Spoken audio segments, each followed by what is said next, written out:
All right, yeah, ELH, if you want, you can go first and we can start talking about characters. So the concept I had was, and I know it's cliche, but roll with me here. I wanted to do House, but House as a actual psychiatrist or psychologist, meaning that still kind of confrontational, still kind of a genius in their own way, but that their vice is actually one that House has, but the show only alludes to, but sort of that social dependency that House has. So it's not going to be the Vicodin or pain medication in terms of her addiction. It's going to be that social sort of need to be noticed, if you will. And Kaluna will be a Romulan unless Romulan won't work. Nope, Romulan would be perfect. And so the tag you took was genius, correct? Correct, yes. And the three specialties I've grabbed here is I've grabbed psychiatry and neurology for medical specialties, and then my extra specialties, I grabbed dependable. Cool. And I'm just trying to figure out how to phrase the addiction. Should I put maybe social connections, or I'm trying to think about a good way to put it. Is it social connections? Is it social attention? That I think that's what I want. Social attention. I think that's what I'm going for. And I dragged over the genius tag that you had. Have you thought about playbooks? Yeah, actually, I was thinking of either being the therapist or I was going to be the specialist. Okay. Either would work just fine. I think the therapist will spend probably more of their time on like social stuff and personal stuff and less in the medical theater. So not actually in rooms like, I mean, you could certainly go that way if you wanted to. And just because your specialty puts you in a certain direction doesn't mean you can't help do other things. But yeah, the therapist is more specialized in those areas that are not the medical theater. Right, which I think is kind of my play style to begin with. I don't mind medical babbling, but I feel that I do better in social situations than I do in purely medical ones. But by that same token, I did specifically grab neurology that, hey, if somebody needs brain surgery, I can do it. It's not my main job, but I can still do it.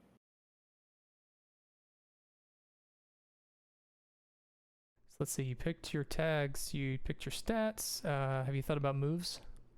The moves I'm kind of stuck on right now. I kind of want to take the mind body solution and perhaps motivational speaker, but in terms of helping an actual patient, I think mind body and expert opinion would probably work better. I think it kind of comes down to what's your character, how they're going to approach people. So there's show compassion and there's show contempt. Those are the two moves, and they both built off of heart. But it's like, are you more of a compassionate leaning person or more of a contemptuous person? I would say more the latter. And the way I'm representing that is giving my +1 to heart and -1 to guts. Though I might need to move the guts to brains. I'm not quite sure yet. Um, but yeah, I think now that I've said that, maybe I should do expert opinion and professional help because decisions. Tell you what, I'm gonna go with expert opinion and mind body solution. Where do I put that under moves? I will drag those in for you. I made those moves already. So expert opinion and sorry, what was the other one? Mind body solution. There you go. You should see those show up. Yes, I do. Excellent. Let's see. I have a +1 rep, so no problems there. And I think at this point I have to do connections. So that means I guess you can go to the other people until we do connections. Yeah, and connections are on this sheet. This is the one of the two things you are going to have to keep track of, connections and perks. So connections, I just gave you that little box. You might even have to go to somewhere else, but yeah, we'll keep track of connections for at least the other players and perhaps other people as you start meeting with them. And I would only start worrying about it when I tell you like you've added one or you've taken one away, because you have to keep track of those. It comes into play when you're trying to convince someone to do something for you or when you're trying to work with them. That's where that will matter. But you kind of have a different connection score for just about everybody. So Mhm. That is one piece of bookkeeping. Yeah, but I I tell you what, think I'm gonna use the biography space to track my connections because I think that works better. yeah.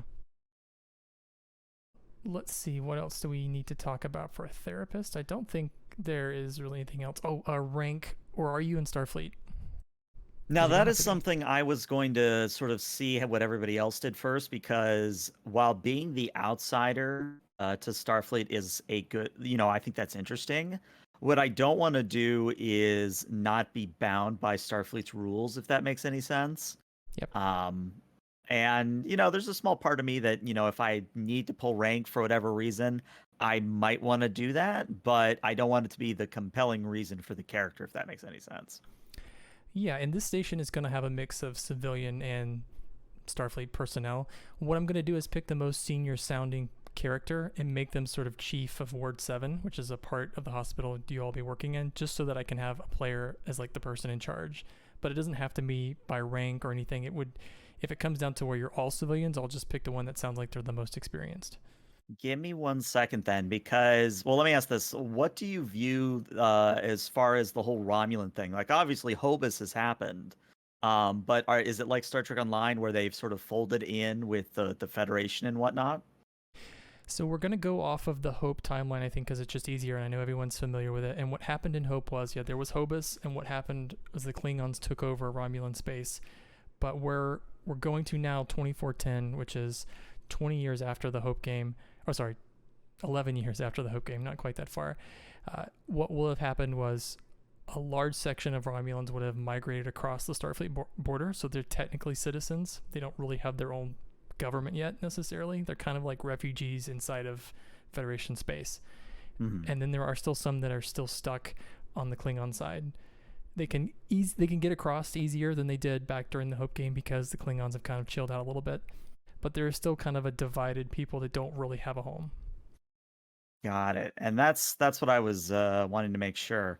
So what I'm thinking then is that maybe the character in question, Kaluna, was a originally was one of those refugees and then is going through the Romulan ranking system rather than the Federation one. So it's still something where that is Federation or Starfleet could easily pull rank on her, but maybe it's one of those things well, of course we have to hear from Shizno and Scotty, but I'm thinking maybe it's one of those things where I have a somewhat decent rank in the Romulan ranking, but it's not a so high that it matters, if that makes any sense.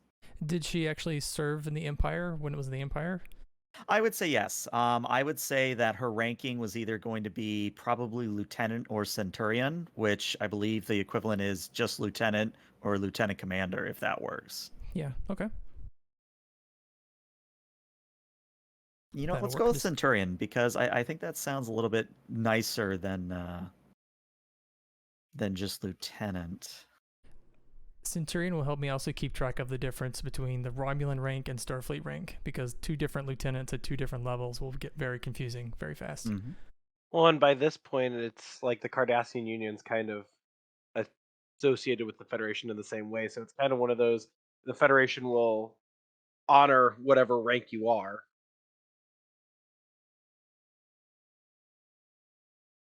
Yeah, it makes sense to me. Okay, so we've got Kaluna. Who would like to go next? I'd like to go last. Okay, so that means me next, I guess. So, I've kind of thought some of character. I'm still trying to figure out character creation, but I'm thinking the intern. Okay. So fresh out of Starfleet Academy, um, and of course wanting something to prove. Um, I'm still trying to figure out character creation. I'm so glad that you picked intern. I was really hoping somebody would. Oh, as soon as I saw that, I'm like, oh yeah, no, I'm playing that. When you put it into Discord, like yeah, that I'll do that one. So So the first place to start on the playbook for intern is you have to decide one of those tags, which is sort of like the elevator pitch of your character, and they have three for the intern. There's genius, There's new and there's optimistic. That doesn't mean that it's mutually exclusive. Like when you're playing the character, they have to just be one of those. But mechanically, one of those has to stand out. I'm thinking the optimistic. I don't know where to note that on my sheet. I will take care of that for you.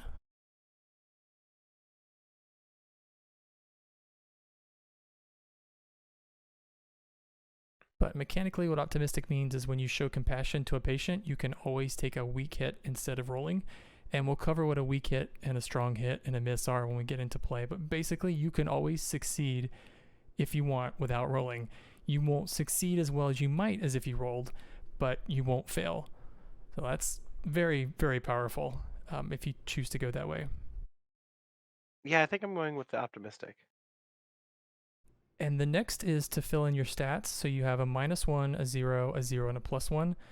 In this game, you want a higher plus, a higher bonus to achieve a better roll. So like a -1 would be like your dumb stat. 0 stats would be not as great. +1 would be great. So the difference in what these stats are, so you have brains, guts, heart, nerve, reputation. Right. If you want to learn where those kind of come into play, if you look down under basic moves and auxiliary moves, there's the stat to the right. And what will really come into play for the intern is probably like show compassion, feign competence. And I wanted to talk about feign competence and display expertise because, like I put in the notes, they're actually two sides of the same coin. And I'll ask you sometimes if your character would know something. And if you don't know, then you're feigning confidence, like you're pretending like you're faking it. If you do know, then you're displaying expertise. Why this is good for the intern is because the intern is going to come out of school probably knowing a lot, but not really knowing much, if that makes sense. Like they're all book smart. So what you can do as an alternate, like I think actually the intern has a lot of other moves that go along with this, is they can actually feign competence. If like just you, for example, if your nerve is your highest score, they could actually pretend like they know a lot, and if you roll high enough, you can actually get pretty far not knowing anything, which is kind of like a lot of people in real life. Anyway, if you fake it, you can fake it until you make it, sort of. So it looks like for the intern, the reputation has to be the -1. Yeah, reputation has to be -1 because you're a newbie. Everyone kind of looks down on you because they have to show you the ropes on how to do everything. Right. So I'm thinking +1 to brain. Okay. And then I have one more -1. Mm-hmm.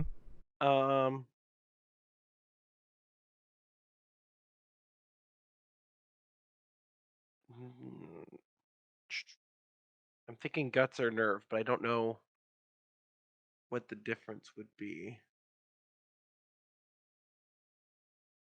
Let's do -1 to guts. For example, guts would be acting professionally.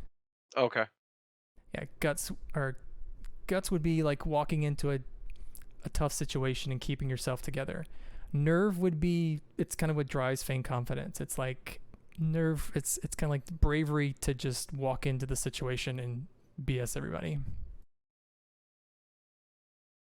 They do seem very related, but they do. Those are different. Then let's do the -1 to nerve. Okay. And the 0 to guts and 0 to heart. Okay. +1 to brain.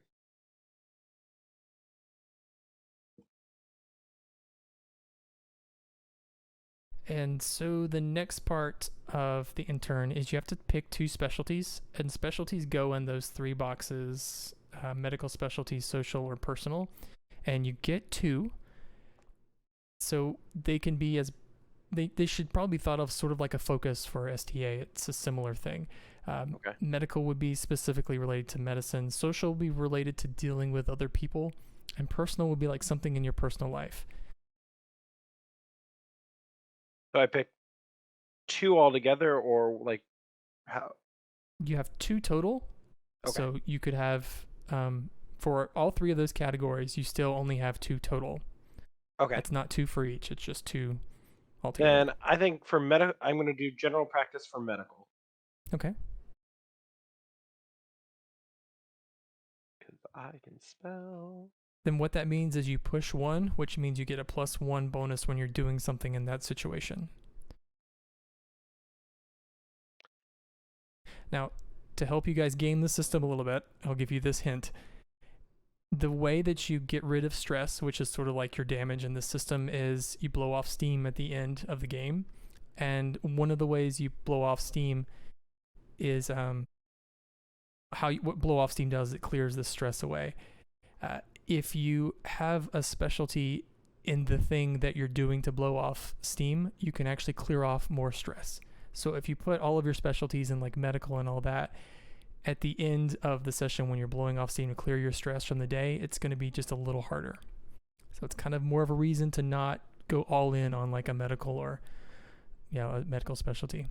You want to make a well-rounded character. Mm-hmm. I'm thinking the trivia for under social specialties is my second one. Okay.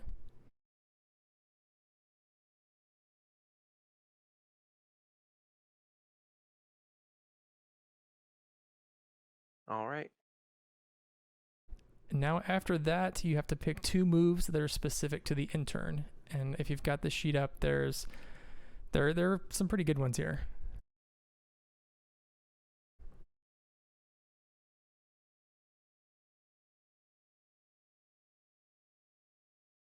Really kind of depends where you want the character to go. Like overconfident is good. Advisor is very good. If you can pick one of the players to kind of be your teacher, y'all can really break the game almost with that move.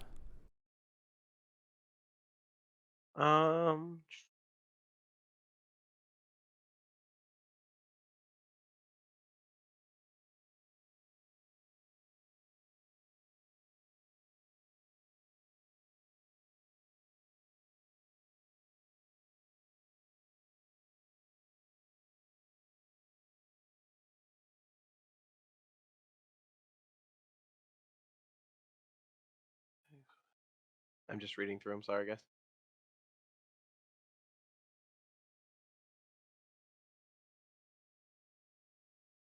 Since your character has a -1 in nerve and you plan on going feign competence, overconfident might be a way to balance that -1 because you'd always get a push 1, which would basically make that to 0. That's what I was thinking. But if you miss, you suffer a condition. So conditions are something you get on the path of stress. Okay. So I will do overconfident.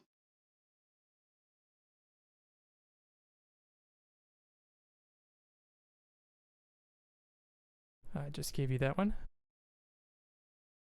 And then what is book smart? I'm curious on that one. So book smart, you pick a specialty, so another specialty, when you use it outside of its theater. So there's 3 theaters in the game. There's medical, there's social, and there's personal. This kind of maps back to the specialty names themselves. When you use a specialty outside of its theater, that's when you get this push 2.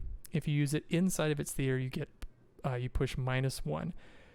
So for example, if you let me see your specialties. So like general practice. If you went into a social situation and you tried to use your general practice specialty, like you were talking to somebody and you wanted to make them think that you really knew a lot about general practice, if you have that move, you add +2, or you push 2 because you're using it outside of the medical specialty that it's designed for.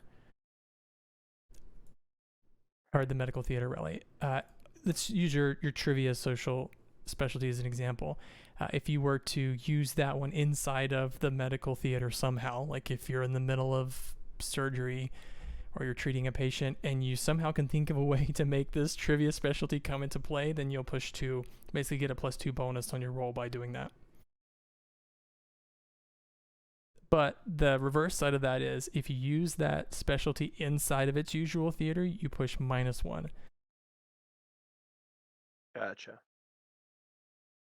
So you want to pick a specialty.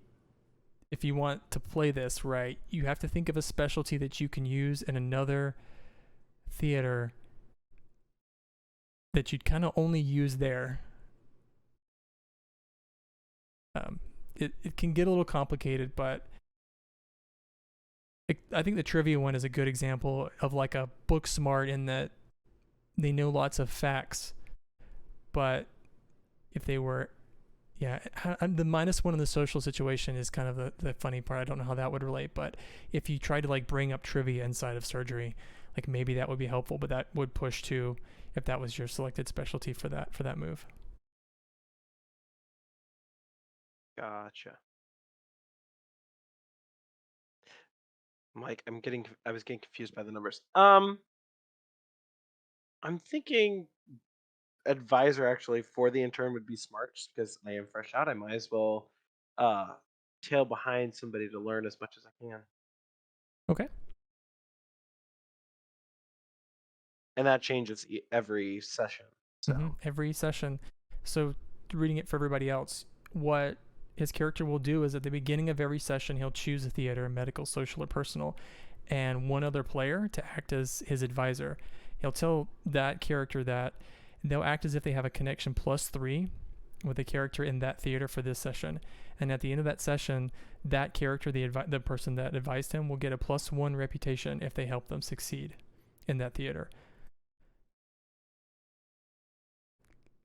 Connection comes into play when you're like assisting, so it's like it's a really good way for not only Scotty's character to be very successful, but also for Scotty's character to help level up whoever is advising them very quickly.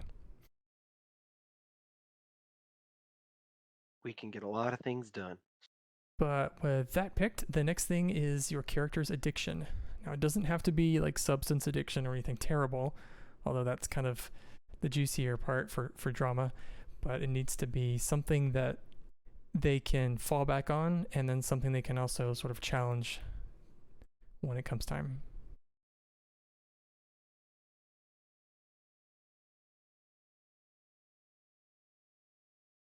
I don't want to be addicted to like the thrill of it all, if that makes sense. Yeah. Like getting into kind of the nitty gritty and kind of like wanting to be in the middle of it all. Middle of the action. Yeah. Is it more of an ego thing, or is there something else to it?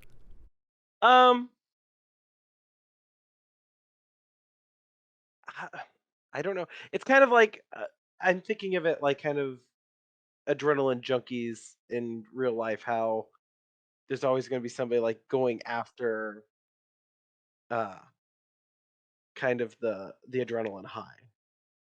That makes sense. I'll leave How it I to you want to to put phrase that. that however Yeah. you will.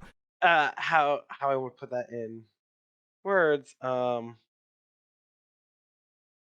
don't know.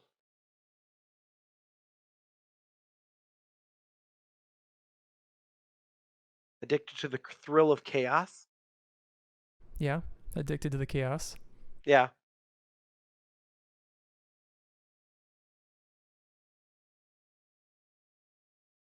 So a question for you is, how would he go about satisfying that addiction?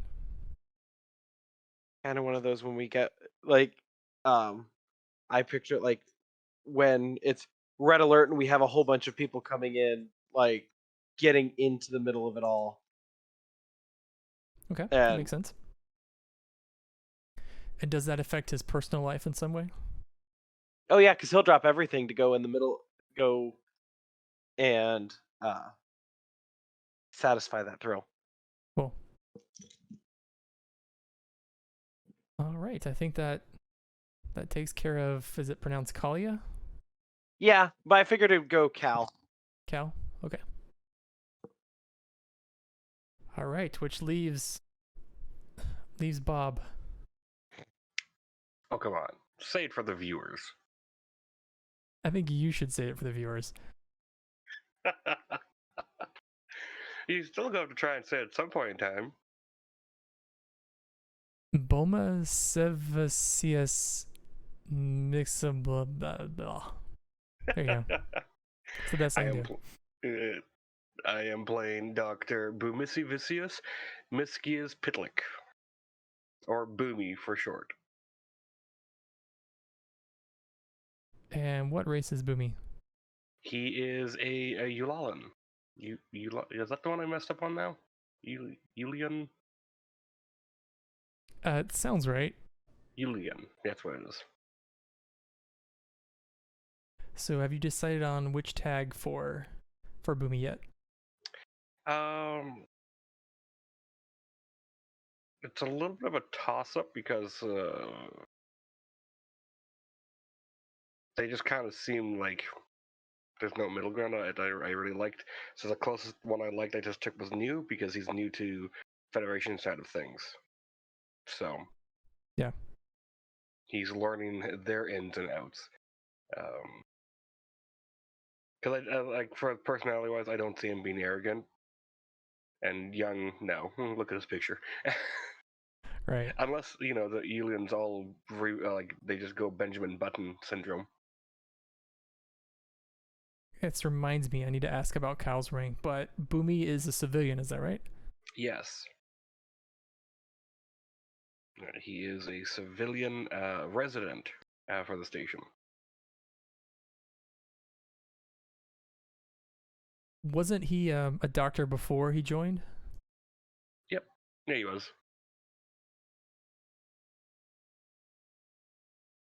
Yeah, I think you've already got your stats there.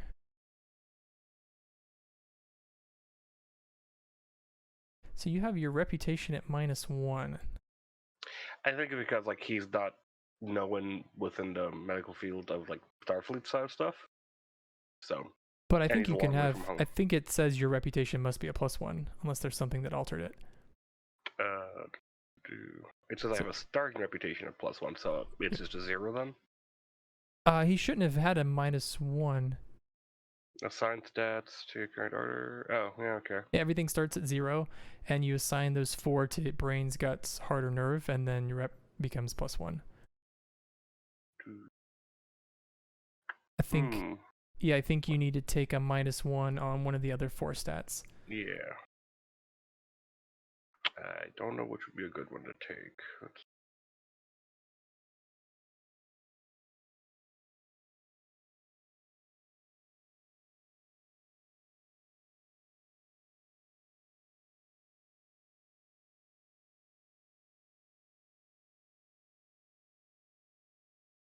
If your character, it kind of depends. If you look at the heart stat is one to consider if your character is going to show contempt or show compassion, because show contempt, you actually want a lower score. So if your heart is minus or lower, you're going to succeed more in showing contempt. If your heart score is higher, you're going to succeed more in showing compassion. Don't know if that matters one way or the other, but that might be one way to go.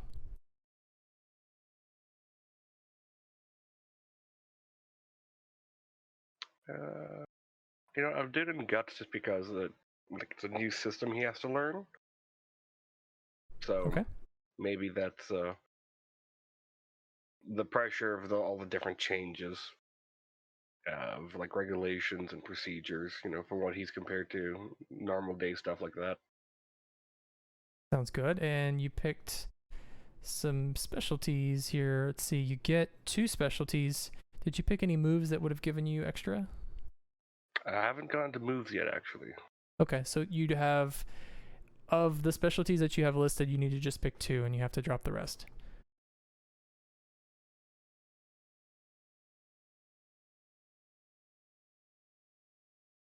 Okay, so I just have the medical specialist and then drop the storytelling dependable. Oh, I just see what you did. So this does bear some explanation because it's a little confusing the way it's categorized here. But so specialties are more like focuses that you'd have in STA, and the moves, which are in the playbook categorized in the same place, which makes it more confusing, are actually something separate. So if you want one of those 5 moves, just let me know and I'll drag it onto your sheet. But they're different than your specialties.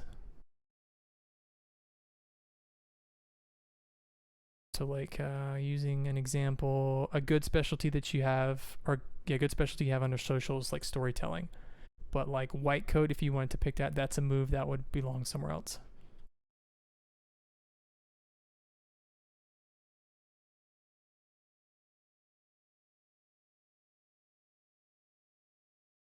Okay, so white coat is a move, not a specialty. Yeah. Okay, and same with bedside manner then. Bedside manner is winning bedside manner. Yeah, that's a move. Okay. So then, yeah, I guess I'll be grabbing those two. Okay, white coat, bedside manner. Cool. I will move those over for you. And out that. And I will go look back at specialties. There, now if you look on your sheet under character moves, you should see those two. Yeah, I see them. So how does dependable, can you describe that to us on your personal specialty? I figured like he's like while he's learning everything in terms of like typical like paper admin side of stuff, um, he knows his stuff. Like he's been in the field for a while. And so like when people come up to him and ask him questions, or he's like he kind of like has a reservoir of knowledge of different things. Like, hey, like we can't get this to work because of the technologies interfering with the cybernetic implant. Like, what do we do? And so he can like like he'll give them a workaround. If someone needs a shift covered, or if they need like a helping hand or anything like that, he's always there to offer it. That might move over into social specialty instead of a personal specialty. The difference between the social and the personal theaters is that personal is more like your personal life, like your family, your kids, your relatives. Social is like everybody else, basically. It's just that the dependable is underneath personal. So if you were to use the dependable under the personal specialty, I would expect it to go along with like family members or like really close friends or kids and stuff like that. Okay, I'll just change it to Iron Will.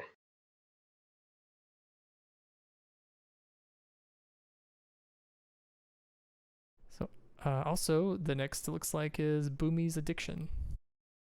Still figuring that out. And like I said before, it doesn't have to be like a substance. It can be anything about their personality. Like it could be addicted to helping newbies. It could be addicted to anything. Just think of your addiction as something that you can leverage to help you relieve stress, because that's mechanically how it comes into play. That's kind of like, what would your character do outside of work to help them at the end of the day? And that will kind of lead you to the direction of the addiction.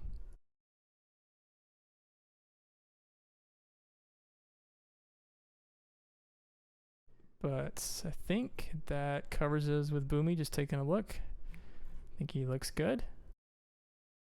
So next, if y'all have your playbooks open, there's a section at the bottom that talks about connections. And basically what you all do is you take turns, and in that list you can ask 1, 2, or all 3 of those questions to whichever, to all of the group, and then sparks a conversation, and the result of that question will influence your starting connection for that particular player.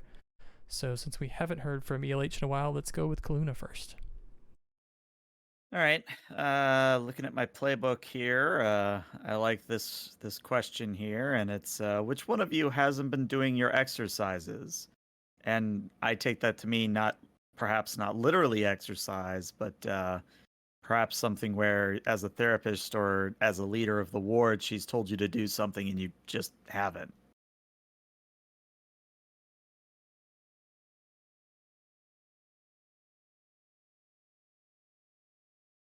What type of exercises would these be? Maybe it's something where it's meant to sort of. I'm trying to think of how to phrase this. It's one of those things where, like in any job, you have to sort of get into a routine, and there's a certain way of doing things. It's exercises to either make that process easier for yourself or the patient, or it's something where she's told you to, like she as a therapist sees that you're doing something that you need help with, and she's giving you, a mental exercise to do, and you just haven't been doing it. Let me leak some setting details, because this might help with this decision too. The location of Mercy Station is very, very much on the frontier, and in fact, you all have been traveling on a Dauntless class using QSD for about a month to get here. That's how far out in the frontier it is. and the Dauntless class are very small. They're very, they're even smaller than Voyagers. So it's been very cramped quarters. So it's possible you've been given exercises on just like how to not go crazy in this small space for the month it's going to take you to get there. Now, just so you know, whichever one of you goes for it, I will have a connection -1 with you.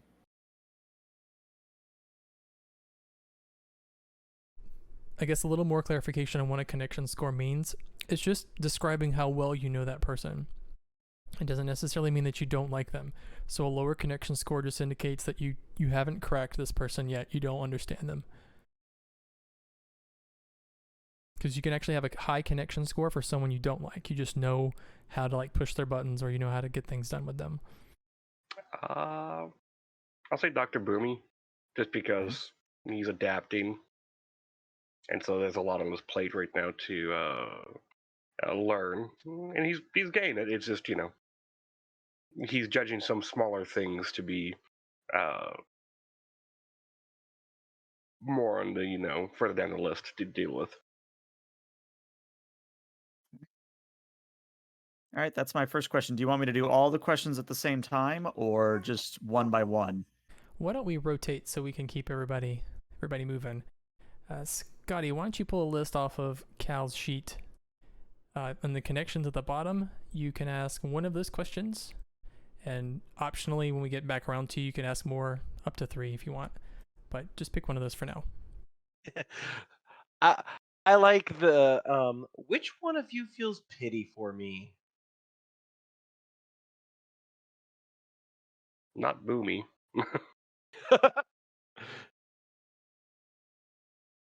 Open ELH has beer bead. I was gonna say you and I are in the same boat, Boomy.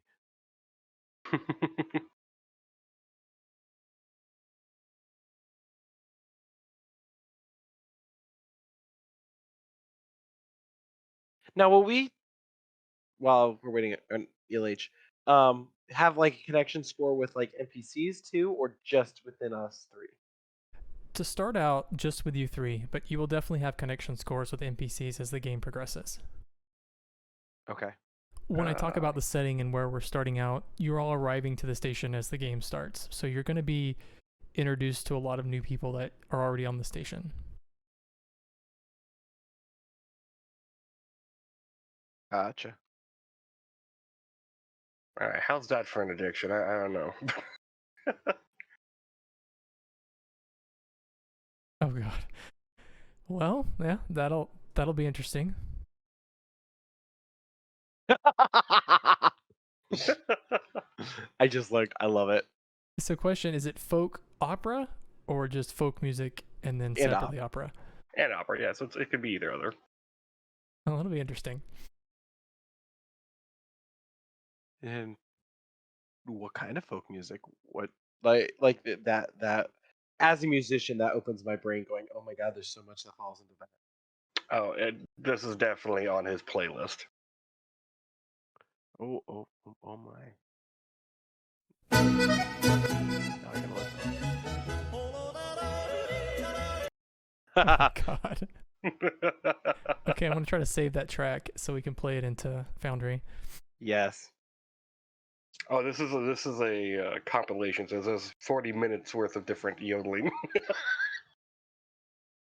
All I can imagine is you and I sharing a wall between our quarters as we're on our way here. I just hear that blaring at like 2 a.m. Yeah, we don't know anything about a Yulian sleep cycle, how long they stay up, or anything like that. Nope, you can make all that up, whatever you want. I'm gonna say, is it like Fox that only sleeps once a year? I kind of like that idea. I was thinking of that. Or like make it maybe like once a month kind of thing. Yeah, once a month sounds good. Once a month for like a day, like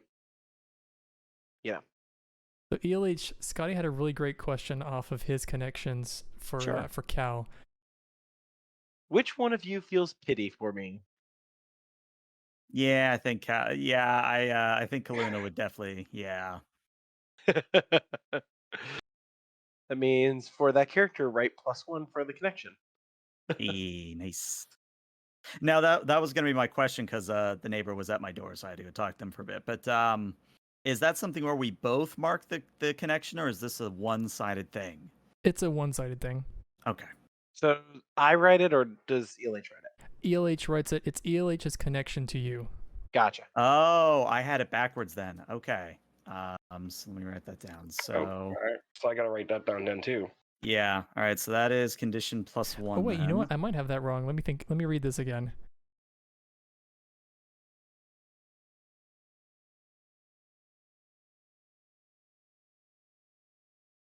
Wait, I do have it wrong. Y'all have it right. It's the character. It's so Scotty, you write for Kaluna a +1. connection of +1. Kaluna, you don't write a connection to Kalia. Okay. +1. So I had it wrong. Y'all had it right. Do what you're doing.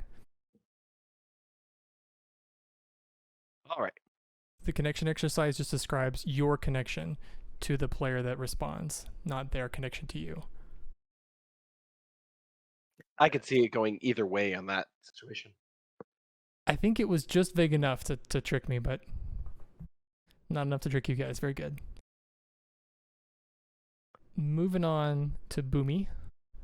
What question do you have, Boomy? Which one of you looks the healthiest? Oh god.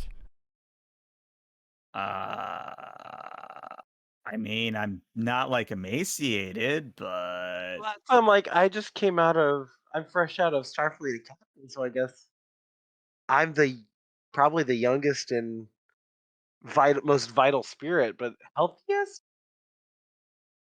Yeah, Um, that's what the question says. I mean, I could see that applying more to me. I I guess mean, who you're would have. young. You got the youthful spirit, as it were. Right. So All right. I'm gonna say sure me. All right. So I have a -1 connection with you because I guess I don't see you that often. Even though our rooms are right next to each other. Now, the best part is you're actually sharing an office, and you just never say anything. So what is I just Cal's don't understand the folk music. what is Cal's rank just coming out of Starfleet? Probably lieutenant junior grade or lieutenant at the very like if he was top of his class. I was thinking lieutenant junior grade. Yeah, that makes sense. Probably a JG, yeah. So I think that moves us back around to Kaluna if you want to ask more questions. Yeah, don't I'm have just to. figuring out which one to answer or ask here. Tell you what, this will be the last question I ask. Which one of you doesn't need my help as a therapist? Or I guess just in general, it doesn't say as a therapist, it just says need my help question mark. So Professional wise, probably not Boomy. I mean that would make sense. The only thing I would say there is that that would then make your connection, or at least my connection with you, a -3 total. Which could be interesting, really. I mean, yeah, let's I'm roll just with super that. alien. I'm super alien to you. Like, I don't know if you're here, but I'm a Yulian. Yeah, I did hear that part. So yeah, let's do that one then. Let's have that be that you don't really need my help, at least as far as what's happened so far. So, that would then put Kalia at a +1 overall for me, because that's the last question I'm going to ask. And at the end of the sheet, it says the character of the lowest connection on your sheet. You have to ask them, "What is your nickname?" So Boomy would be giving me a nickname if I Yep. understand what you just said. Yep. Okay, got it. Oh, give me some time to think of that. Okay. The game likes to bring in nicknames. I don't think it's as important, but it's kind of a fun thing to do to give everyone a nickname. Let's see who is next. Let's see, Cal. Me. Do you have another question? Which one of you seems to have it in for me?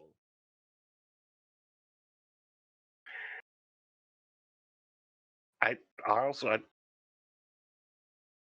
I guess Boomy's too senior for that petty stuff. I was gonna say the other question I could ask, which wasn't gonna ask when this is my only. I was just gonna do this one. Is which one of you is willing to mentor me? So, but I could see that being which one of you has it in for me as like you just don't want to deal with a fresh person. Hmm. Like I'm a freshie. Why would I want to deal with that? It's like the old you see that in a lot in House specifically. I can think of like him getting annoyed at the new people. And I worked with a guy a long time ago who I thought had it in for me. And years later, when I confronted him about it, he just said that the way he treated me was because he just wanted me to get better. Like he wasn't like trying to, he wasn't out for me. It's just his way of like mentoring was just to be very hypercritical. It works for some people, not for others. So Very Curzon Dax of him. yes. So all right. Well, that enters my question, and that makes Boomy a -2 and Kaluna a +1. E- So now you have to have a nickname for me. Oh man. Okay. I guess. Which one of you has been feeling under the weather?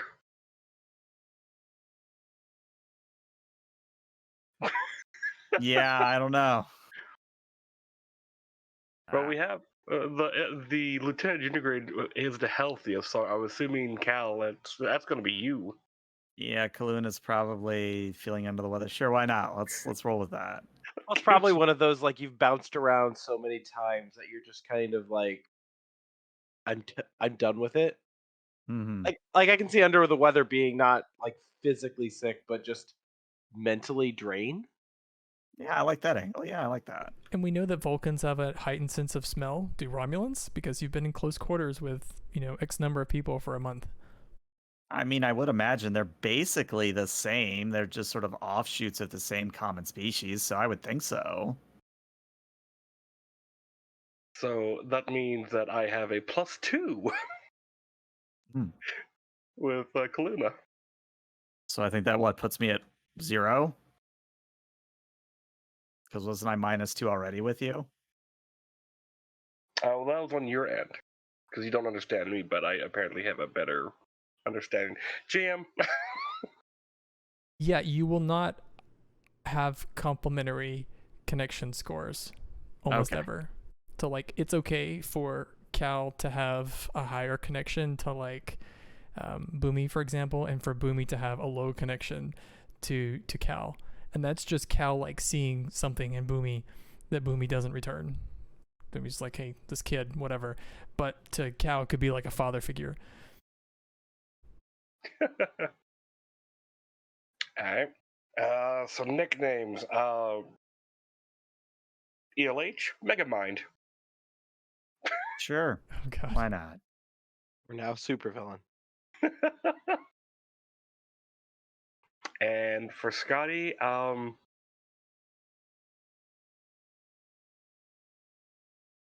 since you're fresh out of the academy and you're all wide-eyed, bushy-tailed, I'm just gonna call you Scrubs. I like Hmm. that. And who gets to pick the nickname for you, Boomy? Scotty does, Oh boy. because I have a +2 with ELH Nice. and a -1.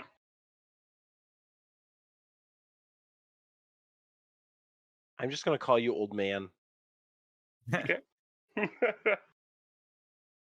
That is appropriate.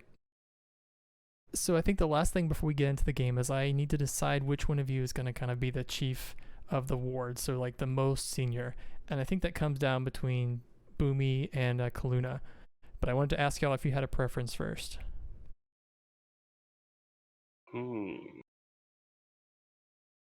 mean, oh, you go ahead just now. I'd probably want less responsibility in terms of like watching over the staff. because it means I can just be with more of the patients often. And I Okay. generally enjoy that sort of thing anyway, so yeah, I'd take it, I guess. Cool. I was gonna say I like it that it would go to Kaluna so that we could give Kaluna as a therapist more of a role in the workings of things as like the boss. Well, and being a centurion, I see like any kind of commander putting somebody who's kind of training in some structural organization as the leader over somebody without. Yeah. All right. I think that covers us for character creation. I'm looking back through my notes to see if there's anything that we should talk about. I don't think so. Mostly, I don't know if y'all ever had a chance to look at it, but did y'all have any questions about any of the stuff that I introduced? Mostly about like the setting or the why, or like why Powered by the Apocalypse and all that. I mean, I thought it was pretty straightforward. There are some key differences in this game than not only Hope, but all of the games that I've run before, and that is the way that I'm really approaching the build of this one. In my mind, I'm kind of describing this more of as like a playground as opposed to like a sandbox. And the difference to me is like I'm building things for y'all to play on, and you can go and do it if you want. If you don't have to. It's just going to be there, and nothing ever becomes of it as far as the direct life of your characters. I'm not going to like take over probably very much and just like force story in your faces. It's just not going to be. But I think the way this campaign will run, it'll be kind of like a day in the life of your characters, and will progressively go. And in fact, the setting, at least in the book, the word talks about different phases of your day. Like, you'll have like your working phase, and then like your cooling off phase where you blow off steam, and that's like the cycle of every game session. I think we're going to follow that to model more of like a medical drama that you'd watch on TV.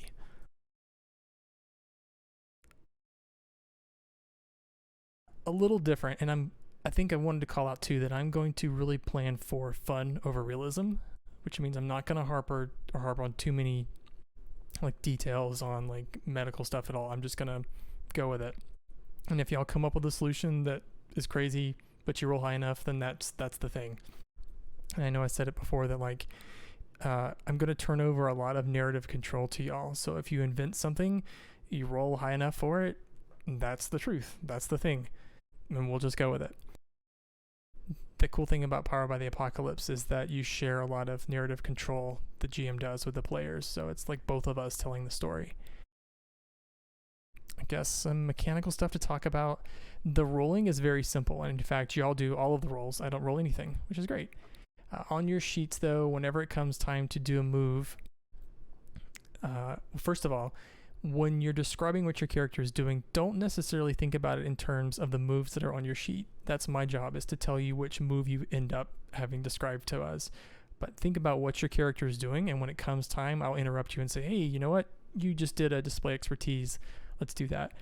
But the way you make that roll in the sheet is if you hover your mouse over the icon, there's 2 dice that show up. If you click that, it'll do the roll with your stats. But in Powered by the Apocalypse, you're always rolling 2d6. And you want a higher result in most cases that you can get. And in fact, 6 below is considered a failure. And I'll tell you what happens. A 7 to 9 is what's called a weak hit, which is a success, but not always in the way you were intending. A 10 or up is like you really succeeded, you knocked out of the park. In most cases, you'll have multiple options of stuff that you could do.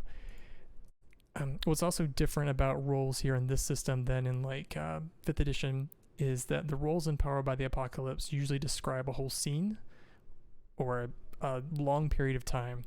In 5th edition D&D, even Star Trek, you'll usually roll dice to see like how well you did on one thing. These rolls tend to describe a whole set of actions. So like in the example I was saying before, like if you display expertise, it's not just one thing you said you got right. It could be this whole conversation you were having with someone. You show your expertise through that. So I think on average you'll probably end up rolling less, but the rolls will be worth a lot more as far as the story goes. Question for you: for winning bedside manner, do I actually just add a +1 to my heart? Yeah. I'll just go up to your score and add a +1. So if you were +1 before, you're +2. .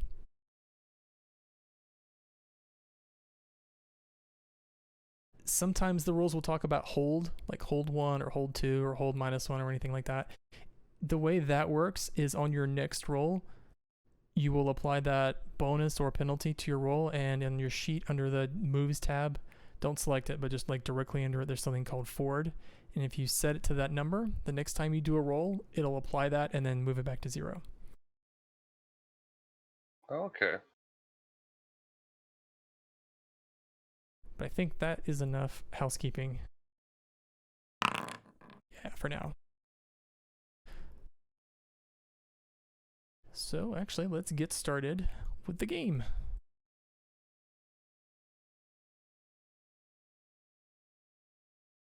So it's the year 2410, and you all have been on a Dauntless class ship heading out to this area of space for the past month. You were all recruited by Starfleet Medical to go work at this new hospital on the frontier.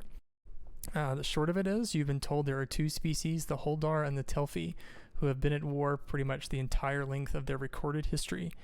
Starfleet identified them or discovered them about 30 years ago and has decided that they want to try to get inroads with them as far as diplomacy, and they think the best way to do that is to just start offering them help.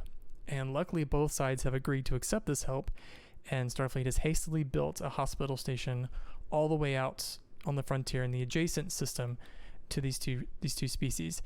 These 2 races that have been at war are actually native to the same star system, which is, they're both warp capable, but they've never really left their system because they've just been constantly fighting. All of the resources are just built around trying to kill each other. The station that you are all about to become a member of is on the adjacent system next to that war front, basically. The system that you are located in, where the hospital is called the Libra system. And the Dauntless class vessel has brought you there, and you are all arriving at the station. You know some details, not so much about the station really. You know that you are going to be medical staff of many. The station can support many different people, but you don't know much else about your mission apart from just helping folks. And you do know that this is a pretty prestigious position, all of you. You all come very highly recommended for whatever, various reasons, but you're all very eager to get off the Dauntless class ship in particular. It's been very confined quarters, very difficult to get your own personal space. Some people, I don't necessarily know if it was your characters, but some of the passengers on board the ship were forced to share quarters, sometimes 2, sometimes 3 people, to a single small living space for a long time, just because the Starfleet is ferrying people out, and there's only so many vessels that can make this trip in the time they want it to. But the first scene that we start on is you've all just stepped off of the ship onto the station into one of the sort of arrival bays. It's just off of the main hangar.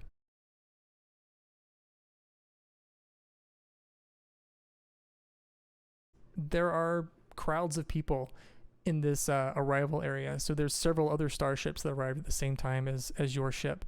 And not only are you all leaving the ship, and then there's a horde of people also like following behind you trying to get off their own ships. But sort of mass confusion with everyone going back and forth. You all notice that most of the people that you see here are wearing jumpsuits and not Starfleet uniforms. But you've kind of got that moment where you walk out and you don't really know where you're supposed to be.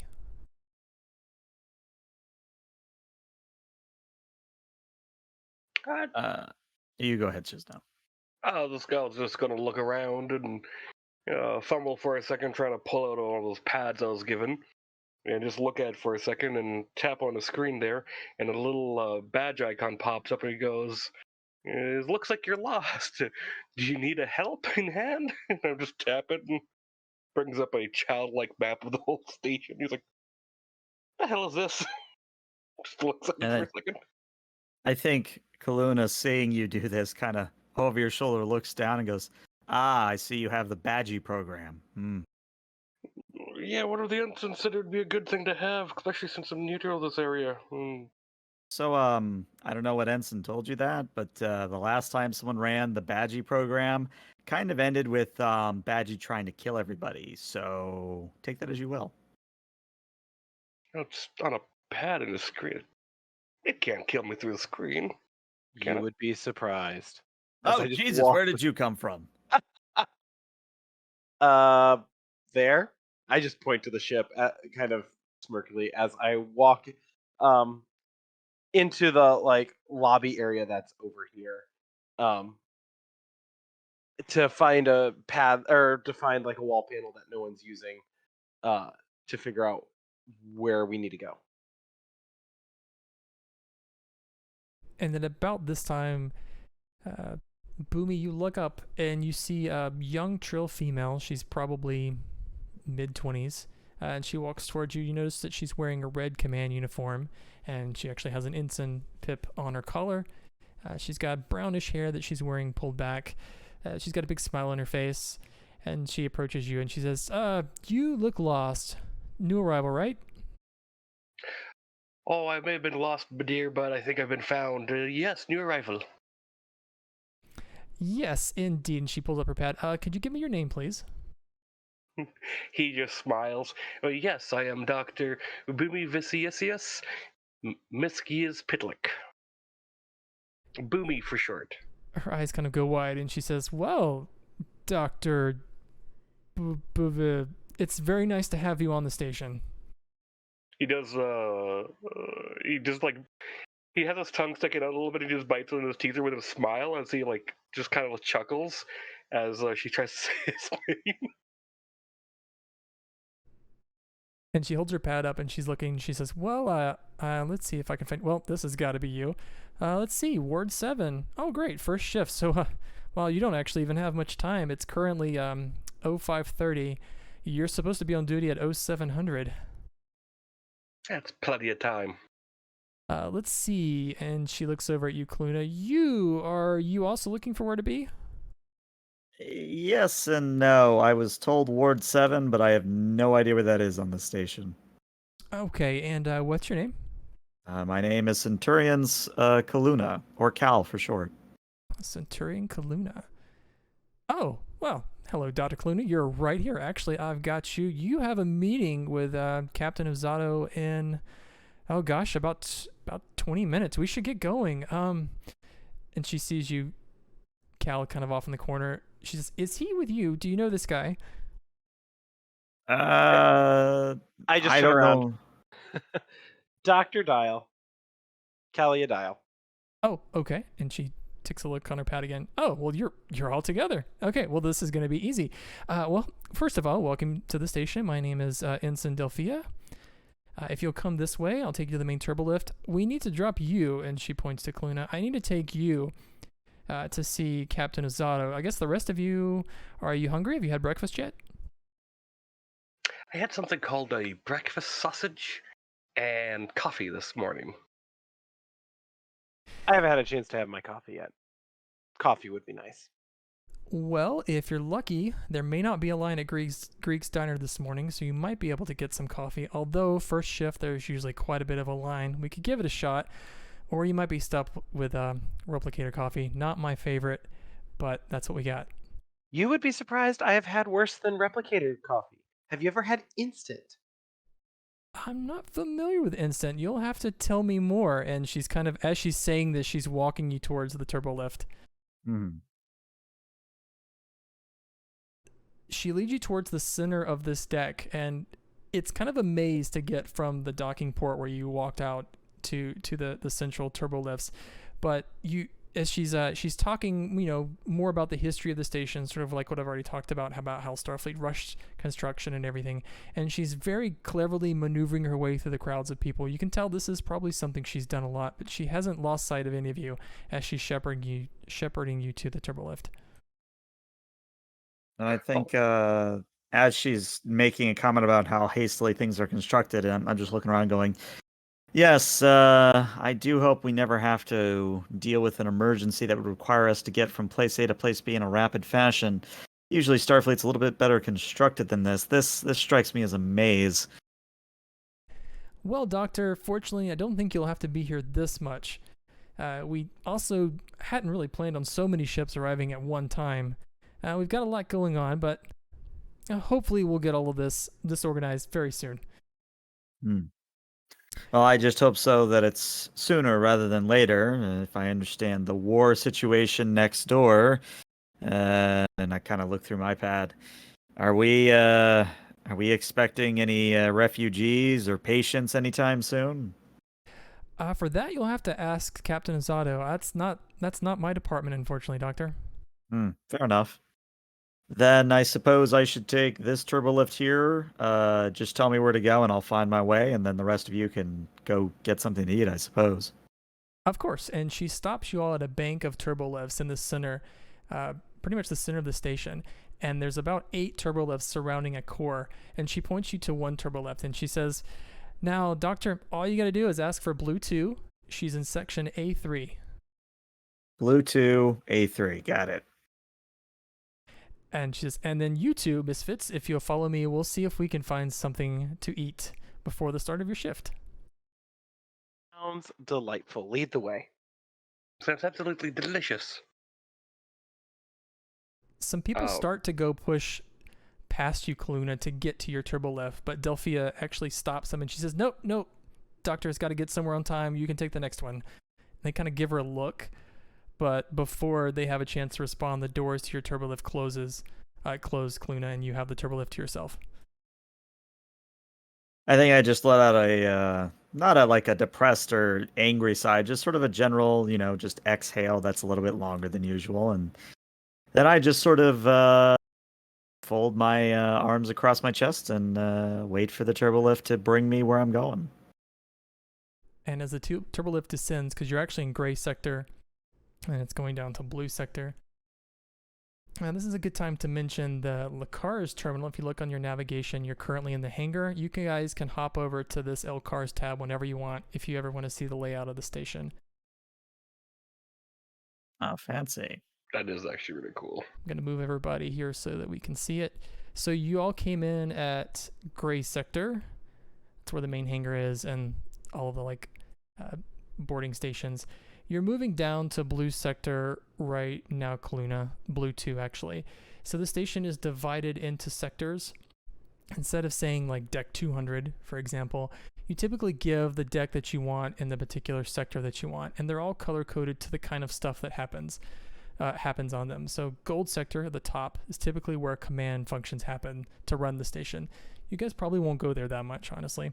Next is green sector, which is primarily the Esplanade, which the other two of you are headed to right now, actually. But it's the primary green space of the station, also where like the fancier restaurants and stuff and diplomatic functions sometimes happen. Red sector is where quarters are. Gray sector is where all this hangar, cargo bay stuff happens. Blue sector is medical, and brown sector is engineering. But as your turbolift moves down, we go back to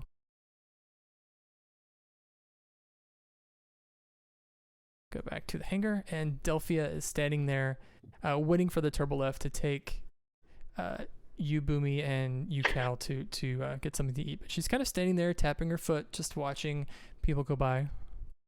I will say Boomy looks like a 60-some-odd-year-old grandpa. Big bushy beard. It's ginger with brown mixed in and white, slowly spreading out through it. He just has like a permanent smile stuck to his face. He's a little bit rounder, but it's a good round. Dad bod. Since he's a civilian, what's he wearing? He's actually wearing what one of those random ensigns suggested, which is just, his normal attire underneath, but then he has a white doctor's coat on. Standing next to him, Cal, are you wearing your traditional medical uniform? Yeah, I'm in the traditional blue with Lieutenant Judah grade pips. The one oddity I'll say is Dr. Boomy has a medical kit. It is not in a standard Starfleet, toolkit box look. It is a old-fashioned, timey leather bag.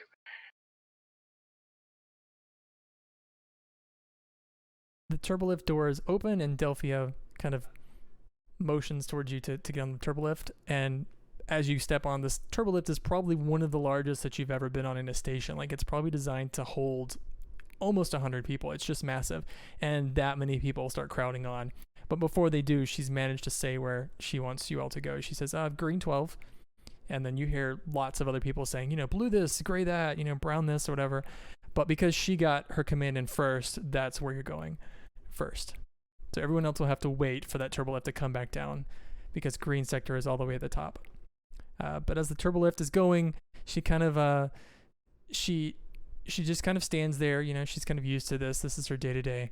But you're all crowded with all sorts of, races and species from across the Federation, all sorts of sizes and shapes, as everyone is just packed into the turbolift as it's moving upward.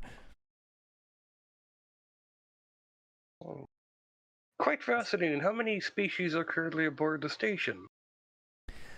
Oh, well, Doctor, I couldn't really say. I think we probably have a representative of at least every member world of the Federation here. I have to make sure I have proper notes. 300? That is a lot. Hopefully we got some specialists on hand. Well, you just wait until we start getting some Delphi or Holdor patients. I've read a little bit about them. I'm curious about the, which one is the psychic ones? Or the That would be the hive mind Holdar one? patients, yes, Yes. the Holdar people. It's going to be interesting. From what I understand is there was a bit of trouble communicating with them because of the telepathy. As far as I'm aware, they haven't encountered a Yulin yet. And from the back of the turbolift, there's a human male. He looks like he might be the beginning parts of middle age, so maybe 40s or 50s. It's kind of hard to tell. He's got very clean cut brown hair with a little bit of white showing on the sides. He leans up and he says, yes, we've had some difficulties communicating with the Holdar. And you are? He just looks for a second like, Dr. Boomy. Oh, well, nice to meet you. My name's Dr. Pettiford. Nice to meet you as well.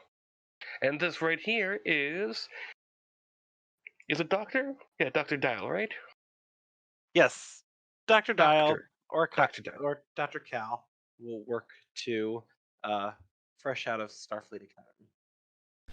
And Dr. Pettiford says, I can tell you're fresh out of Starfleet Academy. Let's see, about your questions, Doctor, and he's saying this to you, Boomy. He's totally ignoring your existence, Cal. We've made some efforts to communicate with the Holdar, but it's mostly been work on their side that's led to progress. Very fascinating. I look forward to interacting with one. Maybe see if Yulian telepathy is sufficient or different enough for them. And he kind of laughs. Yeah, it would be nice to actually make some progress on our side. The door opens though, and you actually see that there's green before you. Like you're no longer in this wall of white and gray that you've been into for the last month. But as bright light from the Esplanade actually kind of beams into the turbolift, everyone kind of squints because of the light change. But Delphia squeezes her way out and she motions for the two of you. And she says, this way, everyone. I put my hand on Dial's shoulder and just give him a pat, and then he's like, after you. We'll follow through before the doors close. And I And just the follow Esplanade, behind. I'll just describe it, set us up before we jump back to what Clune is doing. But the Esplanade is pretty much most of Green Sector at the top of the station. And if you can imagine it as a bowl, like a bowl that's upside down, that's pretty much what it is. And the entire bowl is this open green area. And the top of the bowl is basically a giant holographic projector that projects the weather of what an outdoor area would be. And it varies sometimes. Right now it's a little cloudy, but mostly sunny. And there are parks and everything throughout the whole Esplanade. And on the outside of the bowl, around the perimeter, near the whole of the station, there are shops and restaurants, and then actually some diplomatic offices. Now in the center of the Esplanade is the main turbolift tube that goes all the way up to Gold Sector, sorry. And that's really the tallest structure that you can see and that you all just stepped out of. And that's the most mechanical looking thing that you can see, because all of the buildings in the Esplanade are like one level or two levels. But Delphia, she's motioning you forward down a path basically towards a more populated area. You see lots of people, crowded around something. And she's like, "Yep, if you'll follow me." And she's kind of walking very quickly down the path. I'm like half running to keep up.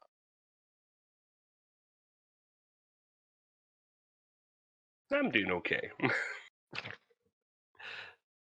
This is interesting that you guys have this much green.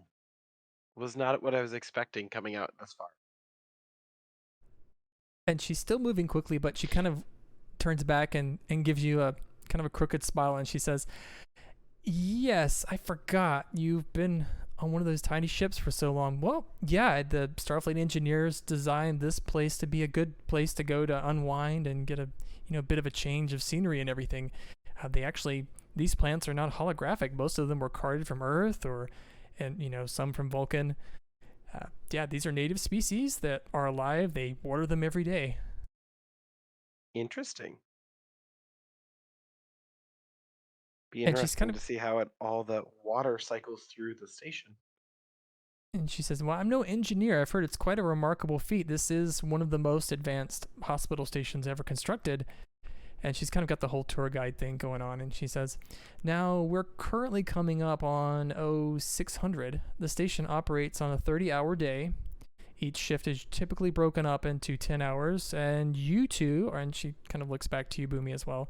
She says, "You two are on first shift in Ward 7. So your shift starts at 0700. We Looking have forward to an it. hour.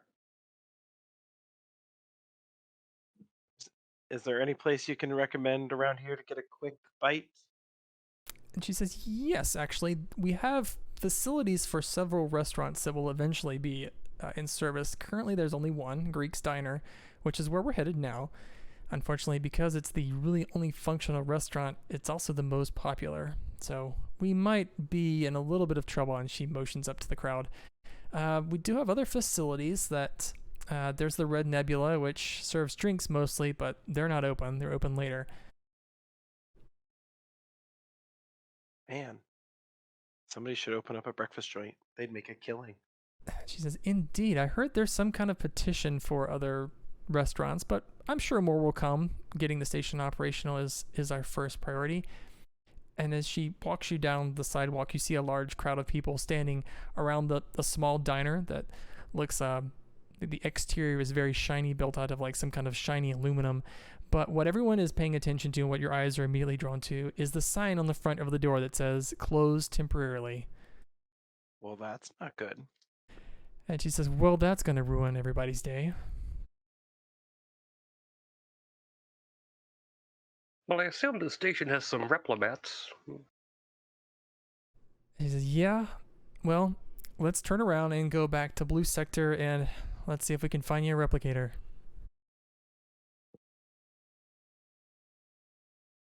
Just gonna look at Dr. Dowling. I was like, it's a real shame that you missed breakfast this morning.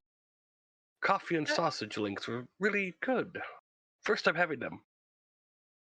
Yeah, I'm not much of a breakfast person. Like, usually a cup of coffee, maybe two.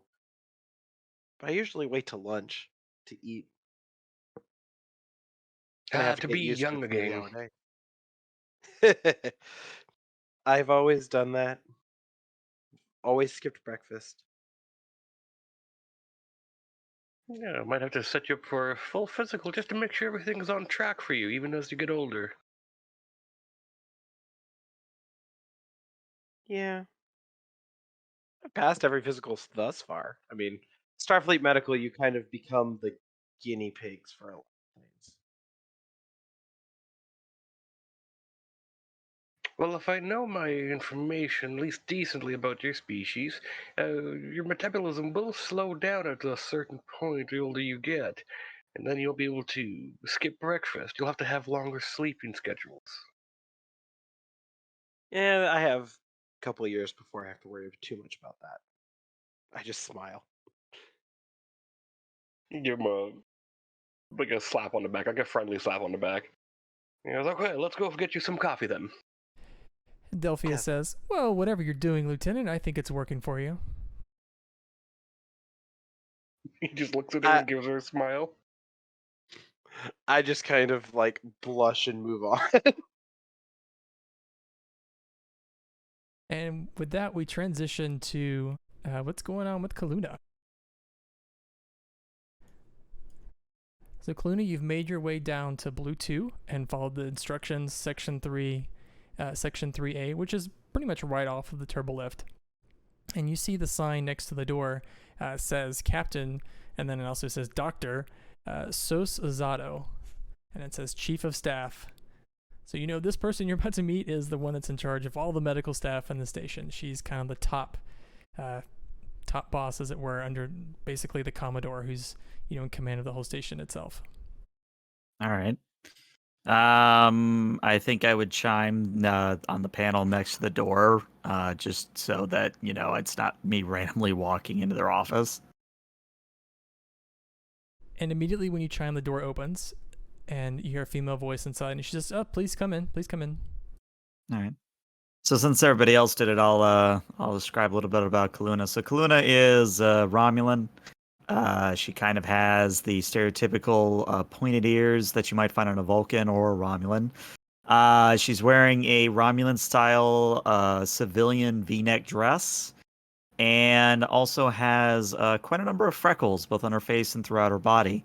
Not to the Trill level, but noticeable all the same. If it matters, her hair is kind of not quite to her neck, but it is kind of almost like in a pixie cut or like a half ponytail, if you will. But as she walks in, she looks over at the captain and very respectfully, nods her head and says, "Captain, Centurion Kaluna reporting as ordered." Before we continue, I should point out a mechanical thing. Here in the top left corner, I have an icon that's going to pretty much be in every scene, and its purpose is going to be to dictate or to explain which theater that we're in, because many of your moves, actually, that really matters. So it's going to mostly be pretty obvious, and I'll show you what they kind of look like each. Blue is medical, red is social, and green is personal. So Kaluna is currently in a social theater, not exactly socializing with the captain, but that fits best for what's going on here. It's not medical because you're not actually treating any patients yet. Mm-hmm. But I'll try to keep that icon always in the top left if you're ever curious. And if I ever forget about it, just give me a holler. But that should reflect where we are currently. All right. But as you walk in, Kaluna, you see standing behind the desk is a female Andorian. She looks a little older. It's kind of hard to tell her age because she looks like she's taking very well care of herself. The only thing that really betrays her age are the wrinkles around her eyes. And she has white hair like most Andorians do, but it's pulled back into a very tight braid. She's wearing a Starfleet blue, medical uniform, and she has the 4 pips to designate that she's a captain. But you notice as you walk in the office, all around her, and this is actually kind of a small office, but all around her on the walls are various awards and certifications for just about everything you could imagine. You can't really nail down her one specialty, because when you look to the left, there's a certificate for some other specialty that's very different, and as your eyes wander, you see something else. So it's hard to even tell what she might have started her career in. She might know everything, it seems, by all the degrees and stuff that she has surrounding her desk. But she gives you a look, and her eyes are kind of like an icy blue, which kind of fits her expression, it's really hard to tell, but she's not giving you a smile or a warm greeting or anything. She kind of motions to a chair directly in front of her desk, and she says, "Please have a seat." And I do. And I simply just very patiently wait for her to explain why I needed to see her. And she sits. And she says, "Doctor, I'll get right to the chase. If you haven't heard already, you've been assigned as the chief of the ward for Shift 1 on Ward 7. That's consistent with what I've been told. If you don't mind me asking, I think it's important to know, why choose me over other candidates? Well, Doctor, it's because you are the most qualified, for one. I evaluated many characteristics on both your performance, personality evaluation, recommendations from superiors in order to make my decision. Are you worried that you won't be able to perform in your duties? No, call it a personal thing. I like to usually know where I stand in terms of people's opinion. Well, in my opinion, I see, based off of your records, that you're currently qualified, at least until anything changes through your actions. Hmm. Well, I don't believe there will be any issues with my being Romulan. I will, of course, endeavor to run the first shift of the ward at a presentable and effective level. Kind of purses her lips a little, and she says, I can't see how your race would bear any consequence at all. Hmm. My apologies then.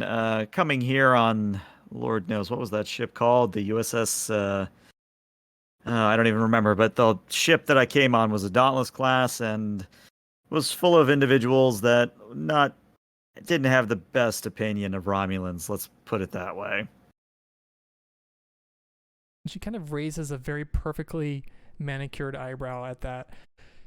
And she says, Doctor, I think you'll quickly realize that here at Mercy Station, we're very concerned about doing our jobs. And anything else, any extra baggage, is not important at all. We have a mission here, and it's not only to treat our patients, but also to be the shoehorn into diplomacy for two species that have been in war for centuries.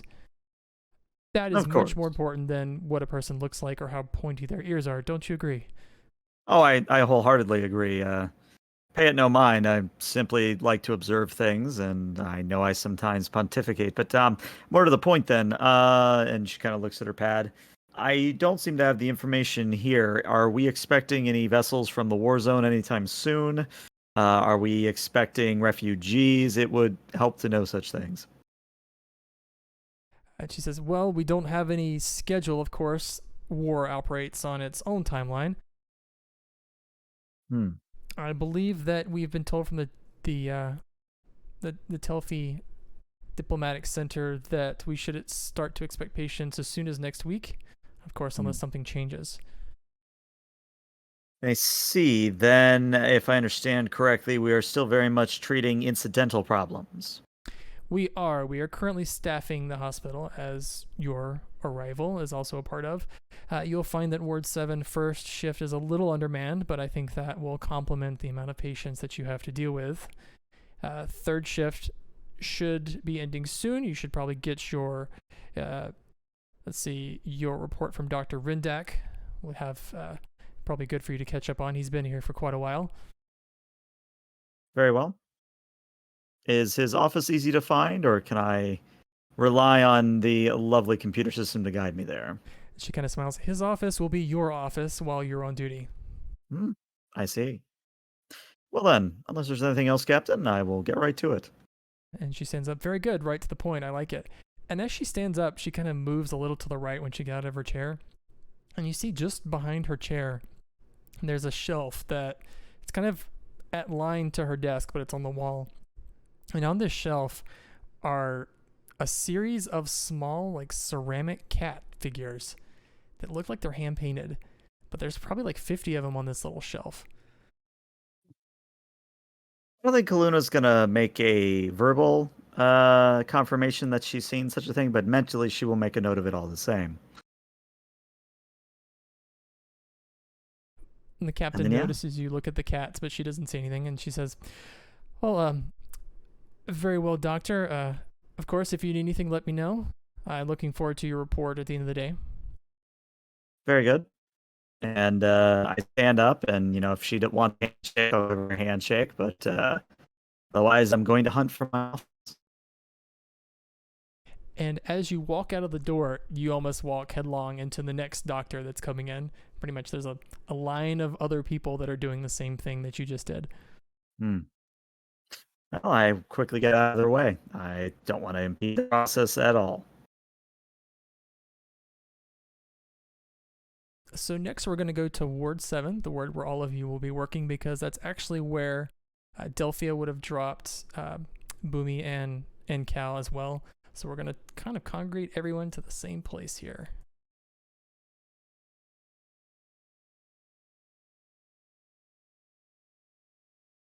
I'm going to put us on social still because not much is still going on. But a quick description of Ward 7.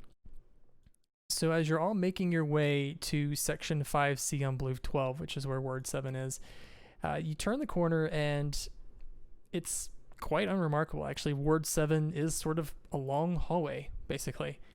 It's located towards the middle-ish part of deck 12 on Blue Sector. You see some very large isolation doors on the end, and as you all each kind of walked your separate way through it, you see that the hallway continues pretty far. And in fact, on the right side of the hallway are a number of doors that look to be related to, the doctors and nurses and everyone taking care of patients. And on the left side, there's a series of doors that have to deal with, where the patients actually go. So trauma rooms and patient rooms and all that. But it looks carefully divided up into those two halves. It Very looks nice. like a doctor designed this place. But the color scheme is very antiseptic, I should say. It's very white, very shiny. It's obviously very clean. Like the hallway you're walking on is new. Like it's not been trafficked by that many people. Of course, there's a bit of the blue Starfleet medical color scheme spread here and there. Kaluna, as you walk through the first isolation door, very easy for you, here on the right, you see a door that's marked Ward Chief's office. All right. So one quick thing before I walk in, the patient rooms, it looks like we have 7 of them. About how many patients can we have total in the ward? Ideally, you would have 7 or 8. You could double up in the case of, high input, and you could probably fit 2 people in each room if you needed to. The trauma room is a large room designed specifically for intense surgery on someone that's in a really bad place, but it's a big room. You could probably put 2 or 3 people in there if you needed to. Okay. Yeah, I wasn't sure if it was like a single patient room or if it's like one of those where you kind of put 2 or 3 beds in. So, okay. All right. It's So designed noting for that. single patients because this is a fancy future hospital. All right. Very nice. All right. Well, I note that in character. And then when I come to the ward chief's office, is the door already open or is it closed? It's closed. I chime the door. No one answers. I wait about 5 seconds. I chime the door again. Yeah, no one answers. Is our chaperone still with us, like showing us to this, or Probably at about the same time as you see Kaluna chiming on the door, Delphia drops the 2 of you off, and she would have just walked you to replicators to get coffee, but she made sure that you were back to Ward 7 just in time. It's almost 0700 at the start of your shift. All right. Well, I think at this point I'm going to try to open the door. Would it open? Yeah, the door opens for you. There's no one inside. And I just sort of look around and I go, I was kind of hoping to get the rundown of patients, and it seems that person I'm replacing has already absconded. So I'm going to step into the office. I'm going to see if I've been left any pads or notes or anything of that nature. And if I haven't, I'm just going to sigh, get the information on what patients I can, and then I'll do the doctor thing where you kind of put on that white overcoat that sort of just remains open, as it were. So to describe the office, the setup is that there is a set of lockers kind of in the corner just as you enter the room.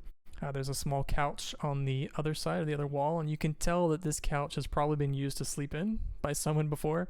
And there's also a desk, which does have several pads, but you notice that on the wall there are several pictures of a Benzite, and he's got his arms outstretched.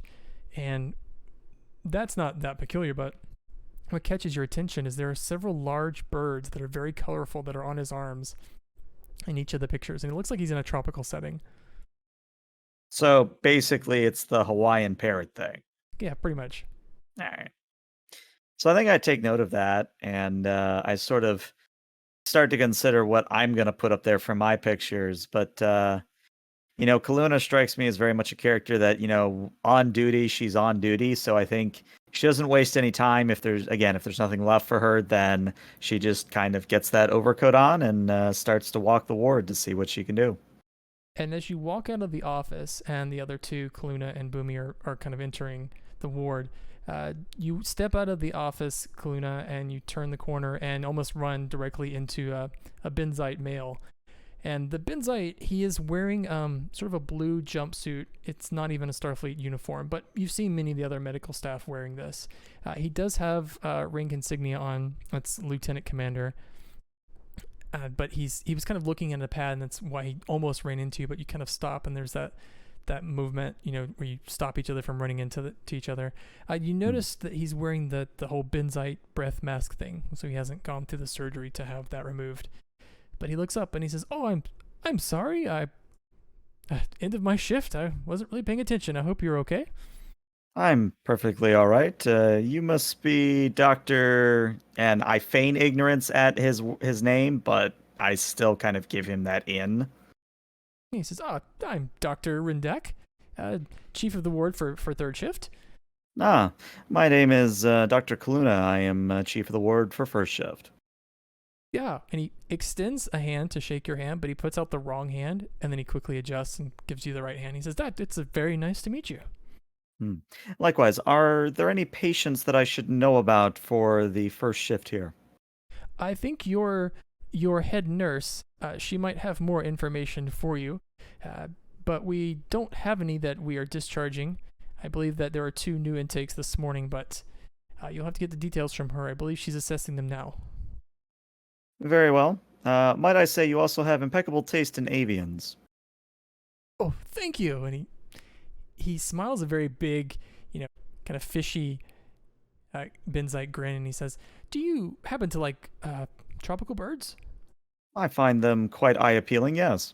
"Oh, well, you'll have to come to my quarters sometime." And he kind of stops himself to realize that he just kind of gave you an invitation that could be easily misinterpreted. And he says, no, I have 7 pet tropical birds that I brought from Ryza, and I'm quite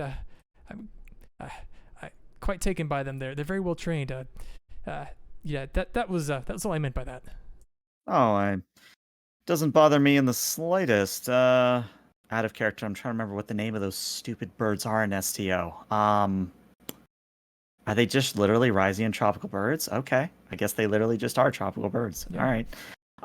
In that case, I simply sort of nod and say, "Do not stress about it. Tell me, do you have the variant that is sort of purple and pink?"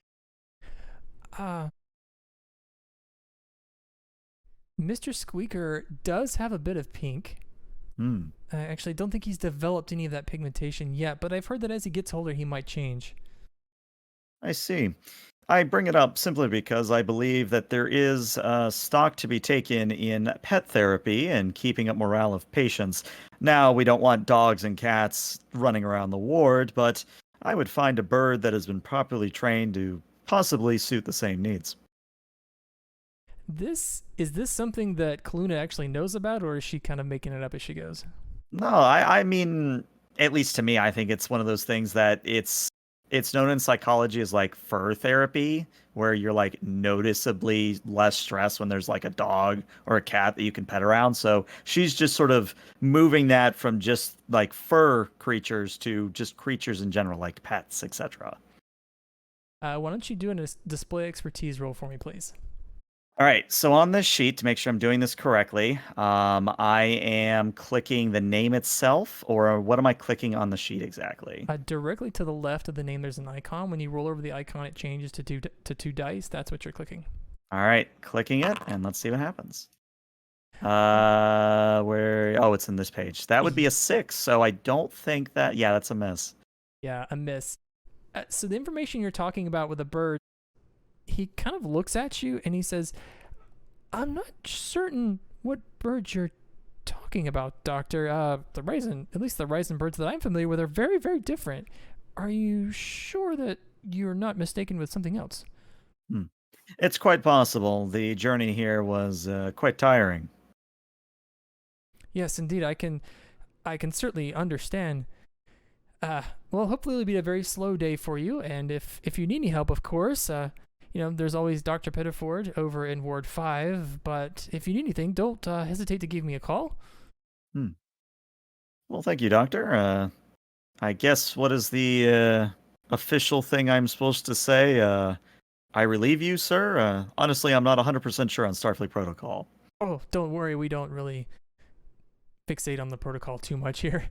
Nothing like that. In fact, half of my staff aren't even Starfleet. It's completely fine, Doctor. Very well. Then, unless there's anything else, I will begin walking the ward to get a feel for it. Very good, very good.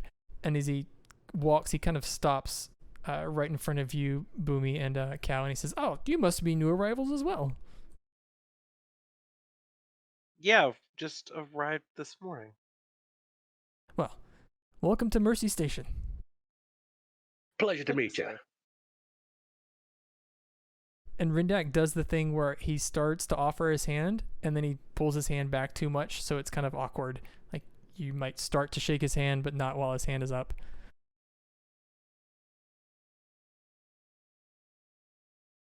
How Just long look have at you him for been a here? moment. I've been here for, oh gosh, I don't even remember the start date. I guess this will be my 4th month. Seems like it's a interesting and nice place to live, all things considering. Oh yes, Although I quite the enjoy diner's it. closed. The station's come a long way. When I first made it out here, the majority of green sector wasn't even installed yet, so it's nice. You'll get to see more of the station. Yeah, green sector's interesting. I was not expecting lush green forest on a starship base. That reminds me, I need to go feed my birds. If you'll excuse me. I step out of the way. And he stops and he looks at you, Boomy, and he notices your coffee cup, and he says, "Are you done drinking that?" For the most part. Did you want some? No. I just would like to remind you, please return your cup to the replicator when you're done. We have an initiative to try to be a little more responsible about recycling our utensils when we're done with them. Quite right. And he kind of gives you an awkward nod and heads off down the hallway. Interesting fella. I was about to say the same thing. He seems interesting. Although he has too many avians on the mind. One would almost say he's a bird-brained. Boomy just looks at you for a second and he's like, yes. I see. Centurion? I see you two have returned. Let me see if I remember your names. Kind of looks at both of them. Now that I think about it, I don't think I ever did learn your names. Pointing at Boomy. What is your name and position here? Well, position would be resident doctor, civilian. Name first, Boomisivicius. Last name, Miskias Pitalik. I believe there's an expression the Earthlings say, Gesundheit. Don't know what that means. Nor do I. I just find that it's something I'm supposed to say when somebody sneezes. Very well. I may not fully get a grasp of your name, but I will make an effort all the same. And what about you, looking at actual Cal here? I guess would be resident GP, fresh out of the academy, Dr. Kalia Dial. Cal, Dr. Dial, whatever. For sake of clarity among the staff, why don't we have you go by Dr. Dial, and I myself will be either Cal or Luna. That will cut down on confusion. Sounds good to me. And to help with the tongue twister I've been told that my name is, Dr. Boomy is just fine. Excellent. That saves me the trouble of trying to come up with a fun and witty nickname. Well, and I sort of look at one of my pads, which at this point I figure I've connected the pad to the ward database and I've gotten a list of patients. Seems we have, and of course feel free to correct me on this, Josh, but seems we have approximately 5 patients currently in the ward, not including the one admittance that the previous ward chief just informed me of. Looks like we have fairly typical cases of incidental injuries and conditions. Doesn't look like we have anything too strenuous right now, but I would like to maintain an air of professionalism and otherwise efficiency. Very well, you're the boss. Very well. If you need anything, please let me know. Otherwise, I will be walking the ward or in my office. And then, yeah, unless anybody stops her, I think she's going to go do exactly that. And Kaluna, what you noticed on your pad is you said 5, let's say 3 had been discharged, so there's actually only 2 patients remaining. Mm-hmm. And as you walk down the hallway of the ward, you hear some commotion at the nurse's station, which is here. Continuing on, you see the rows on at least the doors on the right as you continue down the hallway are mostly things like changing rooms, restrooms, closets, and all that. And eventually get a little further down, you get to the nursing station, which is a wide area where it kind of gives the nurses that are seated there a pretty expansive view of all of the patient rooms ahead of them. And then, of course, just behind sort of the open window here is a kind of a console for one of the nurses to stay on duty. Typically, this nurse is responsible for monitoring the patients, so if anything happens at all for their vitals, that they're right on hand. They also are responsible for keeping the records and things like that. You tell them, to add something to the report and they'll do it. Like that's their whole job. But as you make your way up, you see 3 figures that are at the nursing station. The first is an older Zakdorn female. She's got pretty pale skin. She's got sandy blondish hair with some white in it. She definitely looks to be the one in charge for the other 2 who seem to be much younger. She's actually wearing the blue jumpsuit and everything, but she does have rank pins on. She's got lieutenant pips on. But she's kind of fussing at the 2 of them. And you notice another one is a younger human male. He's got darker skin. He's wearing a jumpsuit as well, and you can't really make out his rank pin. And then finally, the last one is a Denobulan female who, even though she's kind of been lectured to, she's just all smiles. And she's the one seated behind the counter. And she's just kind of looking there very casually as the older Zakdorn is sort of fussing at all of them. Well, I think I'm going to make a note of it, but I'm going to finish my walk, and if they're still sort of being yelled at by the time I loop back around, I will go and investigate. And as you walk past her, the older Zakdorn, she stops and she says, and who do you think you are? This is a restricted area. I turn and raise an eyebrow. I'm the ward chief for Shift 1, Centurion Kaluna. Surely you've been briefed on this? Oh, wow. They finally got us a chief. That's good. I could certainly use some help with these idiots. Good. What did you say your name was? Kaluna. Oh, good. Okay. Well, I'm Amoros. She points over to the human male and she goes, that's Nurse Deleuze. And then she points to the smiling Denobulan. And that is Zila. So I suppose you want to run down on the patients. That would be most efficient and effective, yes. Okay. And she says, Deleuze, remember what I told you? Go get the plasma for that bullion. And get it ready. I'm sure one of these doctors, and she looks to the people, to Cal and Boomy at the end of the hall. One of these people will probably be in the room by the time I end up walking Dr. Kaluna through everything. And he kind of nods. He looks terrified of her. But she hands you a pad, Kaluna, and she says, okay. These very simple. First, we've got a Bolian male who's cut off accidentally 3 of his fingers. Pretty routine. Just need to attach those. And she's walking you over to patient room 3. Mm-hmm. He lost considerable amount of blood. And she doesn't take you in the room. She just kind of walks by. And you see a Bolian sitting on the bed. He's cradling his hand.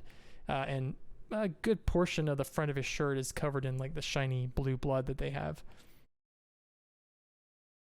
And then she says, also, here in patient room 4, we have a guy who says he has a sick stomach, which I don't know why he couldn't take care of that himself, but here we go. Here he is. I'm sorry, perhaps I misheard you. You're meaning to say that you think he's faking his symptoms? His record, I mean, he's a hypochondriac. You know, he's always got something wrong with him. Today it's his stomach. Last week it was a headache. Uh, you know, he's just look through his medical history. You'll see he's had every ailment that he could find on the database. Hmm. I see. Well, hopefully he learns his lesson very quickly. Otherwise, we will probably be seeing a lot of him. Yes, indeed. So, how would you like this to work? We've kind of been on our own for the last few weeks. I've been mostly getting things done myself with that kid Deleuze, while also trying to keep that idiot Zayla manning the computers correctly. I was wondering whether or not that was intentional. Is there a reason that you feel they are not up to the task? Well, Deleuze, I mean, he's a good kid. He's got a good heart. He's right out of Starfleet Academy, and you know he doesn't know nose from an ear. He needs help, and Zayla is she's incurably upbeat, and frankly, if we ever lost life support in the ward, I think all of the air in her head would sufficiently sustain us for months. Hmm. How long have you been working with them exactly? Approximately 3 weeks. I see. Well, of course, I will approach them with no bias or no misconception. And if I find that my perception of them is in line with yours, then perhaps we can have a discussion about fixing the problem, as it were. Sure, that would be great. But in the meantime, should we see to the patients? Indeed. And she motions down to the end of the hallway at Cal and Boomy, and she says, "Are they some kind of observers, or do they work here now too?" My understanding is that they are both actual doctors here as well. We arrived on the same ship together, though I do not know much about them. Ah, well, okay. Well, we'll take a cue from you. Which patient we should see first? If you want to sign one of them, or you're the one in charge now. I'm going to look at Dr. Dial. I'm going to look at Boomy. Dr. Dial, why don't you take the hypochondriac first? I'm interested to see how you handle it. Yes, sir. And I think I'll do one of those things where Dial goes into the room, maybe with the head nurse, but I sort of linger in the back, like maybe I don't fully come into the room. I'm just sort of observing over their shoulder. And as you walk in the room, Cal, you see Nurse Amorose. She kind of looks you up and down, and she says, "Oh God, they sent me another kid."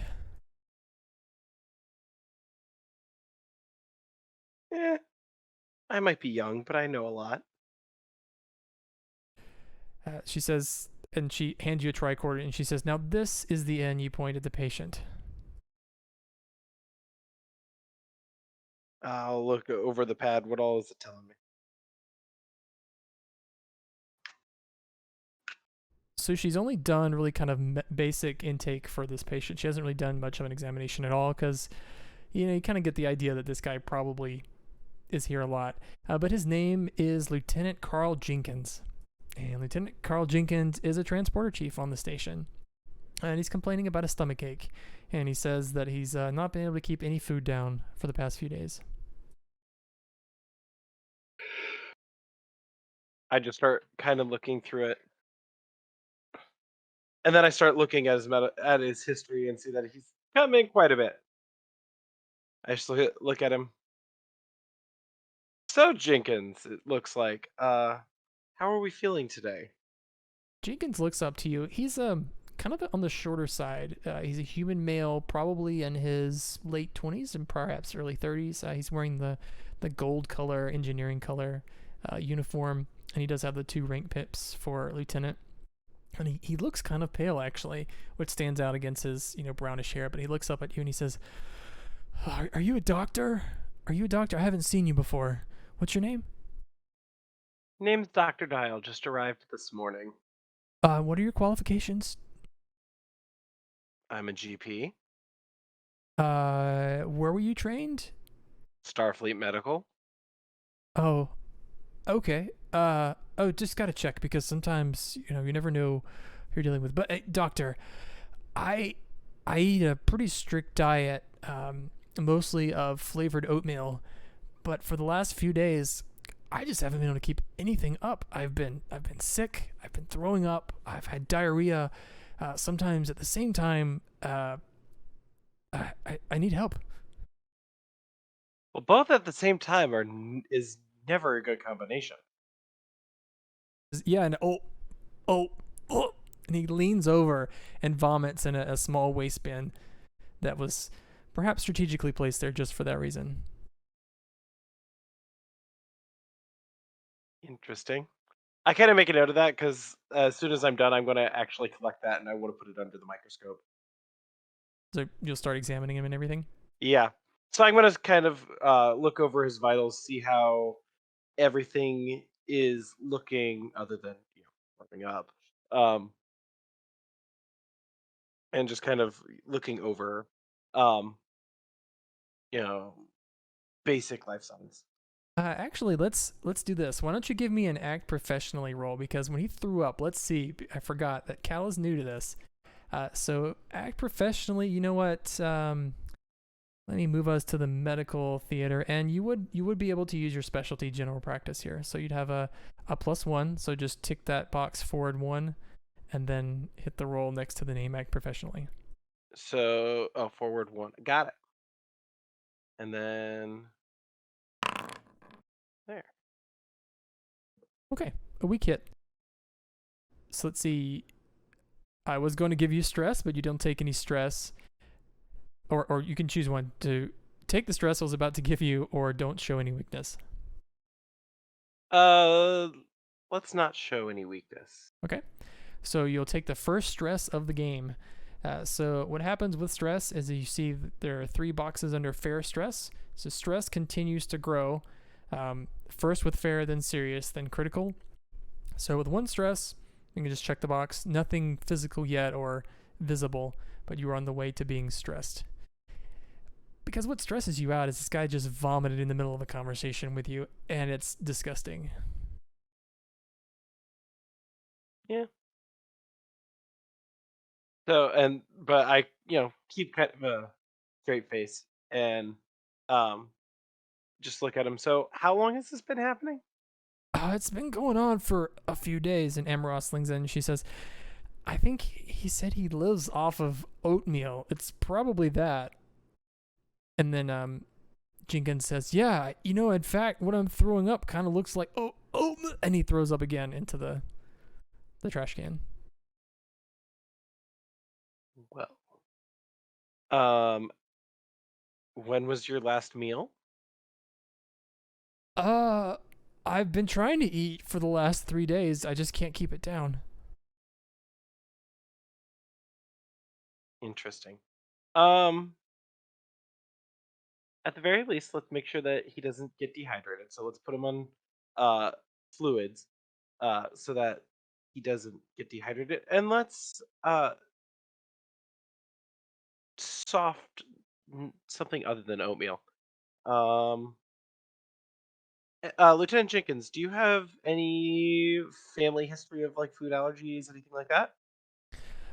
Well, my uncle, he used to serve on a starship during the Dominion War, and he did have a few things that he was treated for. I mean, I think he had depression, anxiety, schizophrenia, multiple personality disorder, just the basic things. But no food allergies that you know of? I think he was allergic to peanut butter. All right. Anything from direct family, mother, father, mother? Oh, he did tell me once that he was allergic to Ketracel White, although I can't remember the story about that. I feel like most people coming out of that war were allergic to Ketracel White.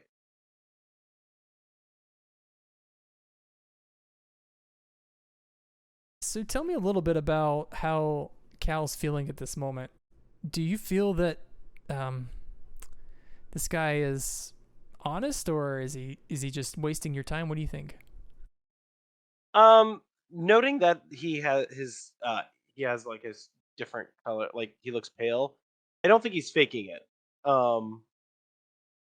Immediately I'm thinking, does he have a food allergy, or has he developed a food allergy to something in the oatmeal, such as something like celiacs, where you're completely allergic to gluten, or um, whether somebody who thought it would be funny laced his oatmeal. Uh, so I was going to see if I could somehow send somebody up to his quarters to investigate that. Okay. I think you're showing compassion with him, like you're connecting to him. So why don't you give me a show compassion move roll? Again, you can push one because of general practice.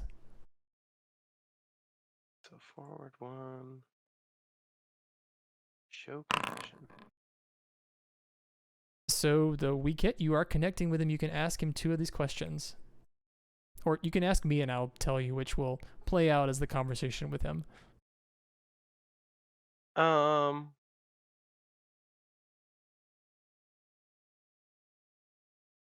what would the character like? What would the character like me to do?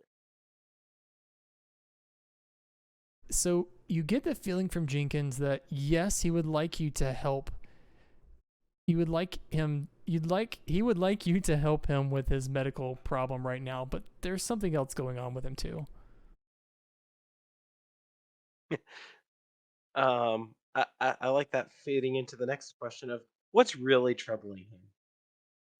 Well, as you're, I guess you're performing your diagnostics of just like scanning his vomit and then like looking back through his food records, he starts to confide in you a little bit and he says, "You know, I I'm just I I'm so worried because I'm new on the station. I I've been trying to move up the ladder. I want Commander Zendrick to really like me. I you know, I've been lieutenant for a really long time and I just can't seem to make him happy. He says, align the targeting scanners. I align the targeting scanners. And then he says the alignment's wrong and do it again. I do it again. And then he says, come in early to realign them again. And it's like, how many times can you realign the targeting scanners? Sounds like to me you have a commander that's busting your chops. Well, this is the maddening thing is I don't know what he wants. He seems nice, but then he's never happy. Want me to give you my honest observation? Yeah, I've been a lieutenant for so long. All of my friends are commanders or have starships, and I'm sitting here aligning pattern buffers. Well, if you want a starship, you're in the wrong division. Um, but in my honest opinion, I think he's pushing you to trying to see how devoted you are to really wanting the position.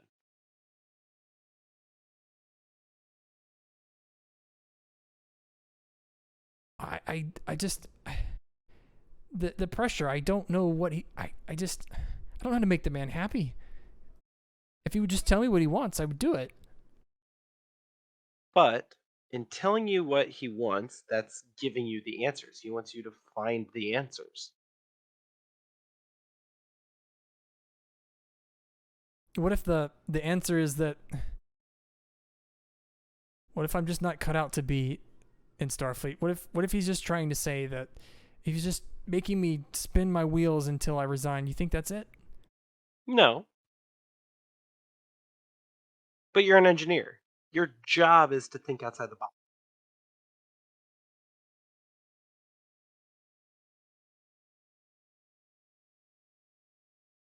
I don't know. It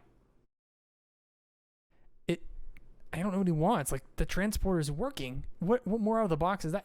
Listen. When you're a transporter chief, the last thing anybody wants you to do is think outside the box. They want you to beam everybody up with all their parts and all their atoms. True. I rather like having myself intact. Thank you. Would you get on a transporter pad with the transporter chief saying he was trying something new? Not necessarily, but in the profession of Starfleet, you have to be willing to think outside the box and to be willing to try something new. Because in a second situation where something's going to come up, you have to throw the book out and go with your instincts. Sometimes what you need is not written in a manual or a book.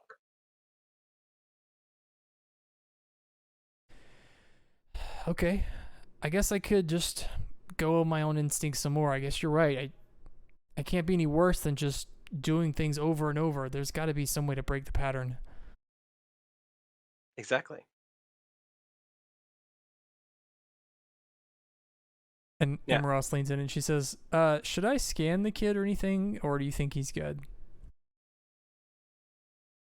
Let's scan him, make sure that nothing's being flagged.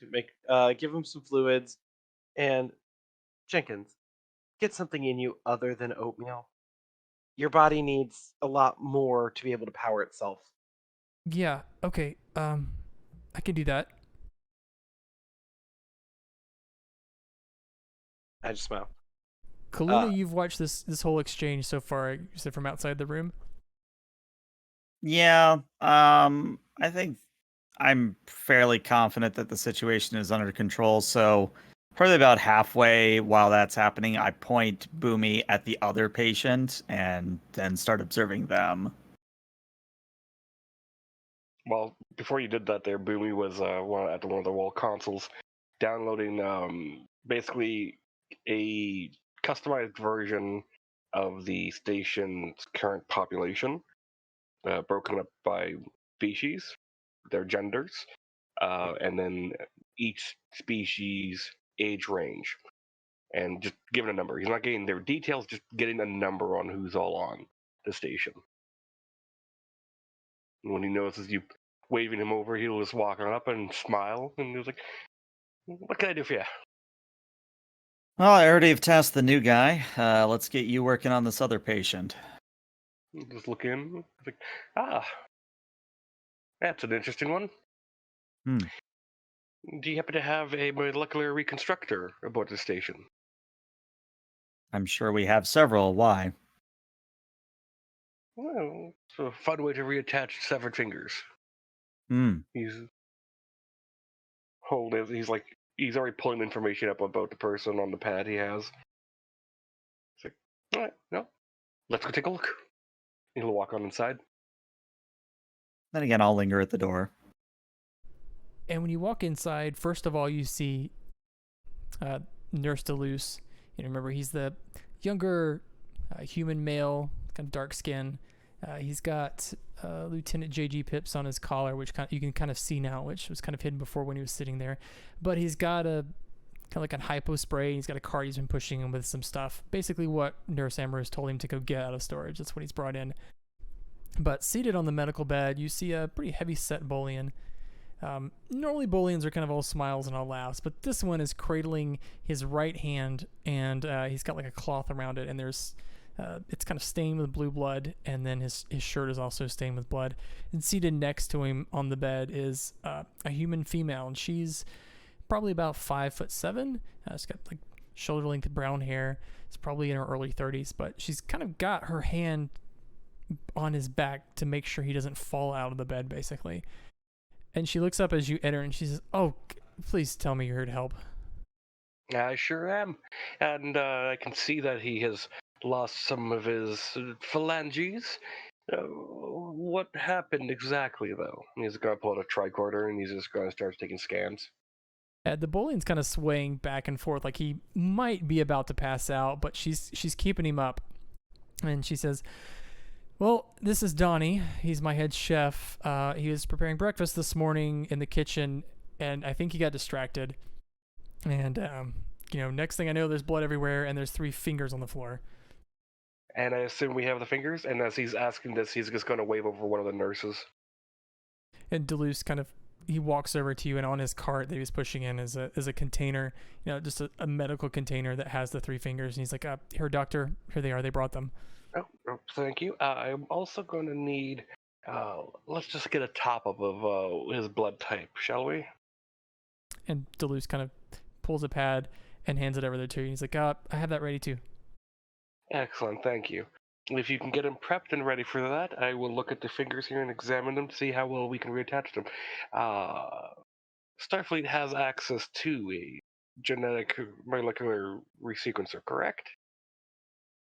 Deleuze says, well, sir, I think, well, we have a regenerator, tissue regenerator, if that's what you mean.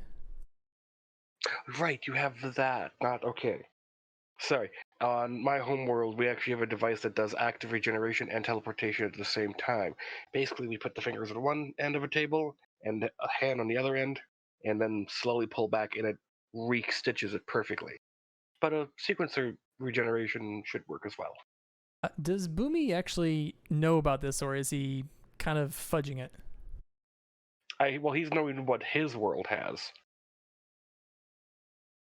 So he's as I said, he's still getting used to what Federation has.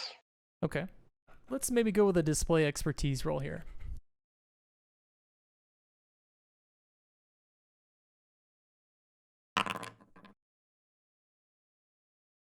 Well, good. There is some good news, and I've actually already marked this on Kaluna's sheet for when she missed her roll. But every time you miss a roll, well, the first time in each situation, which you're currently in a new situation here, Boomy, when you miss, you gain 1 perk.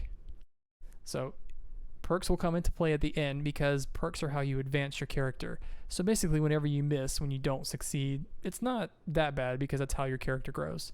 So you missed here amongst other things that are going to happen, but you do get a perk, so that's one positive.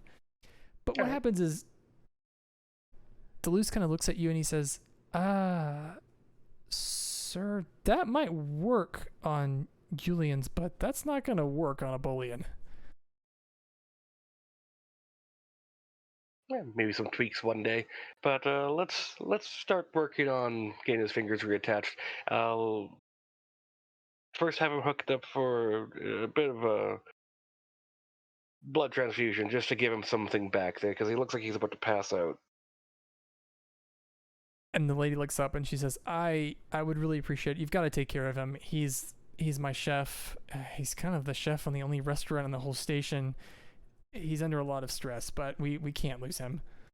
Boomy will walk up there and place a hand on her shoulder and is like, you have nothing to fear about. We'll get him right as quick as we can. And I'm just gonna give me an act professionally roll, please. And when you put your hand on her shoulder, she kind of I do have this. Oh no, wait. No, it's Fane. Okay. When you put your hand on her shoulder, she kind of looks at you and your hand, and she just kind of gives you a look like, what are you doing?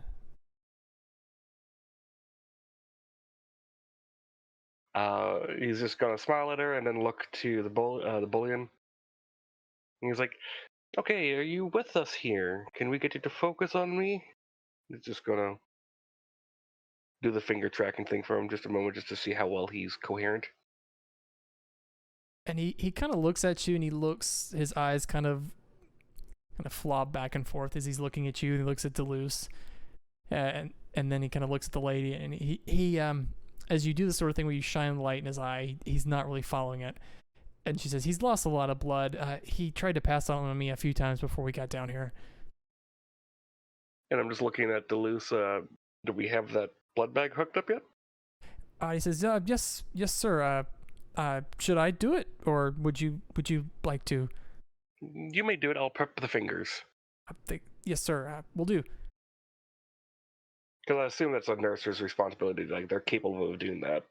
Yeah, I think he's very capable. It's sort of the thing, do you want to do all of the dirty work, or do you want him to do it, sort of thing? Yeah, it's a team effort. Both of us can do the dirty work. I think in this case, he probably uses a larger hypo spray and does the Star Trek magic where he gives him an injection, and all of a sudden that ailment is cured. He's got the whole blood injection and all that. So the Boolean kind of shakes his head a little bit, and he's like, I feel better. Thank you. Just stay seated, and I'm gonna get the fingers and one at a time with the thermal regenerator. And as I'm doing this, I'm actually talking to him.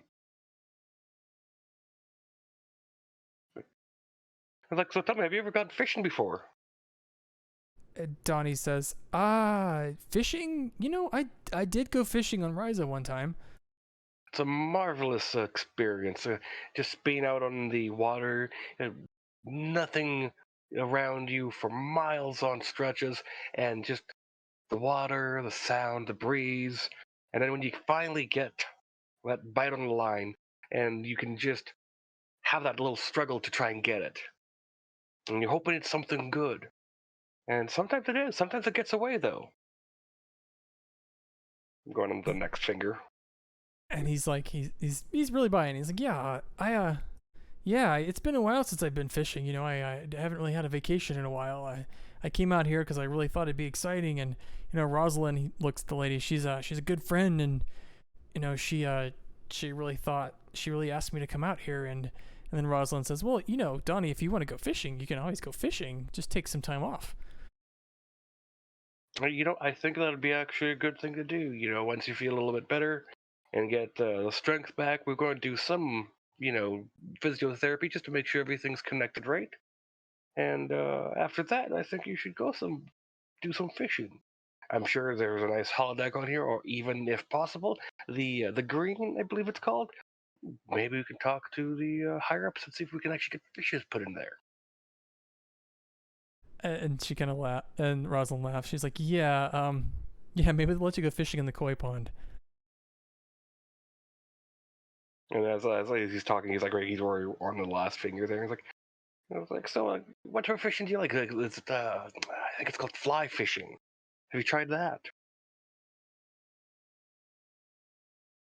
You carry on this conversation about different kinds of fishing, and then, you know, effortlessly you've been able to regenerate his fingers back to the severed ones. I'm going to go over and open up my little doctor bag and pull out a ball. And I'm going to pull out a little pad with it too, and I'm just going to hand it to him like, okay. Now, they're just been reconnected, so don't squeeze all out. Just go as far as you feel comfortable with. And he does the squeeze, and he doesn't seem to have any problems at all. And he looks at you, and he's just like, Doc, that's fine. I can't even tell a difference. That's good. We're going to have you come in for a follow-up in about a day or so. We'll just check, make sure all the connections are holding. But everything looks good. If you do notice anything, though, any discomfort, any pain, come back immediately, okay? You got it. Thanks, Doc. Wow. Okay, that wasn't quite as bad as I thought it was going to be. He just has a big smile. And he's like, see, right as rain, just as I told you. And Rosalind looks up to you and she says, you know, thank you, doctor, for getting us taken care of so quickly. It's just been very stressful with everything going on in the restaurant. I didn't know if I introduced myself. My name is Rosalind Greek. I'm the owner of Greek's, the diner on in the Esplanade. How about this? Why don't, when you're off shift, you come up there and we only serve breakfast, but if you're hungry, meals on me. He just has a big smile and he's nods his head like, I look forward to that. Make sure that if you see anything on him as well, because, sometimes everyone's a little too prideful. If anything starts acting up and he doesn't say anything, you take care of him too, okay? And she says, thanks, I will. Donnie, we're going to share kitchen duties for a while. And he just kind of nods, and she helps him off the table. I'll send you a reminder of the scheduled visit, but again, if anything acts up, don't hesitate, come right away. Deleuze says, well, I'll get you guys out of here if you'll follow me. And he starts kind of leading them out. And as they leave there, I'm going to start cleaning up, just to help with the responsibilities. And Kaluna, as you're watching this exchange, you hear this comment from Amaros, which draws your attention back to the other room. But Amaros says to you, Cal, she says, you are not going to believe what I just identified on this scan. And I think I sort of poked my head in. What is it? And she looks back and forth to you, Cal, and you, Kaluna, and she says, and she kind of looks to Jenkins, and then she kind of motions over to the door, and then she grabs your sleeve, Cal, and drags you back to the door to where Cluna is. Kind of out of earshot of Jenkins is why she's doing this. And then she holds up the tricord to show you, and she points out in there. She says there are 157 unidentified bacteria living inside of this man's body. I'm sorry, you said 100 and how much? 157 Okay. unidentified. The computer has no idea what they are.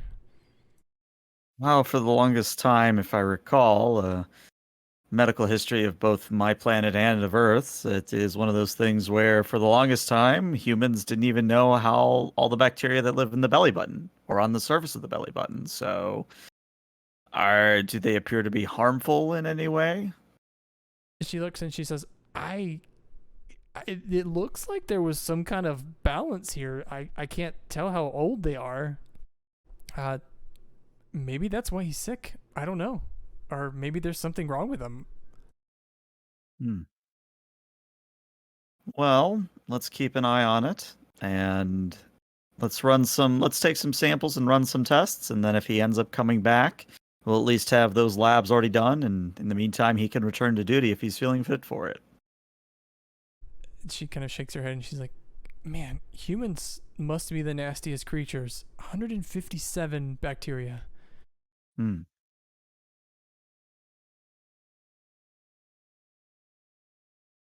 As this is going on there, if the door is still open, oh man, I'm sorry, ELH, I forgot your character's name. I just have Kaluna. Kaluna.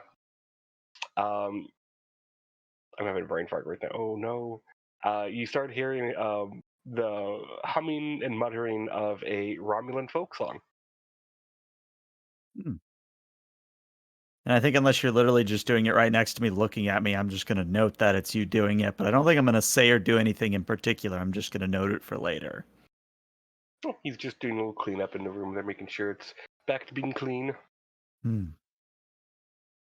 And we're actually going to jump forward in time a little bit. That's kind of what your day is like on the first day in Ward 7. The really bizarre cases, like Jenkins here, just a stomachache that turns out to be that he's a colony for a bunch of bacteria, and then a simple accident like the chef at Greek's Diner.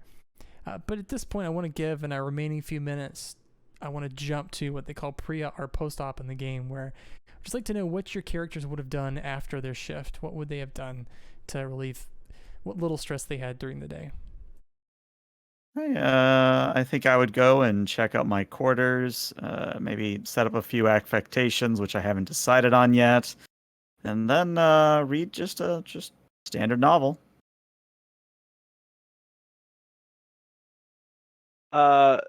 I personally would be taking a stroll around the entire station, just kind of taking it in. Okay. We'll get back to you in just a second, Cal, because you actually have stress, so I want to give you the option to make a roll. But let's cover Boomy first. What Boomy, would you have done anything else? Probably after the first shift, he probably would have hanged around for a couple of hours, just observing everyone, trying to get a sense of, rotations, memorize people's names, and just observe what they do, and just if needed, step in for like a little bit of help. So he's probably still working a little bit longer, but then after that, he'd probably go find his quarters and get set up. Okay. And if anyone was his roommate, immediately realize that he is now singing Klingon folk music. Oh God. We'll cover that next time. What your quarters look like, both of you. But before that, Cal, let's talk about blowing off steam, because you do have one stress. So you have the option to blow off steam, basically try to clear off a little bit of stress that you had during the day if you'd like, or you could keep it for next time. That's up to you. Try to blow off steam. Okay. The way that it works is under auxiliary moves is you wager 1 to 3 stress, so you have 1 stress basically. And if you succeed in the roll, then you clear that stress. But this is one of those cases that's unusual and that you actually want to roll lower, but I've got it set up to where it'll count for that. But when you click the button, it'll give you a prompt on what you want the bonus to be, and that's the amount of stress that you're trying to clear. So for you, it's a 1.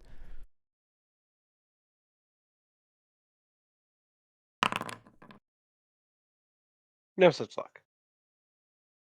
Actually, you do. This case, like I was saying, it's kind of reversed. You do want to miss. So you actually succeeded because you rolled low. So this is actually what you wanted. So you do clear the stress. Okay. So what did you do that actually worked out for you? I like the idea of going around and seeing everything, kind of taking it all in, and seeing how massive the hospital really is. I mean, if we're on deck 12 of Blue, there's a lot of things just in the hospital, not to mention everything else. So, taking it all in, but also starting to note like where things are in uh, figuring out kind of where uh, I could see things going wrong, or like if we have a huge medical situation where they're coming in from like the war zone, like this is going to be the spot where they're going to need all hands on deck things like that. Okay. How about this? It's probably in the evening, in the day, because like I said, on the station there are 30-hour days. But you've been there, getting ready to head back to your quarters when you're walking through the Esplanade and you run into Delphia, and she's actually dressed in like casual dress. She's out of her uniform, and she drags you over to the dance club called the Red Nebula, and she convinces you to have a few drinks, and you guys just dance the night away, basically. Okay, I like that idea.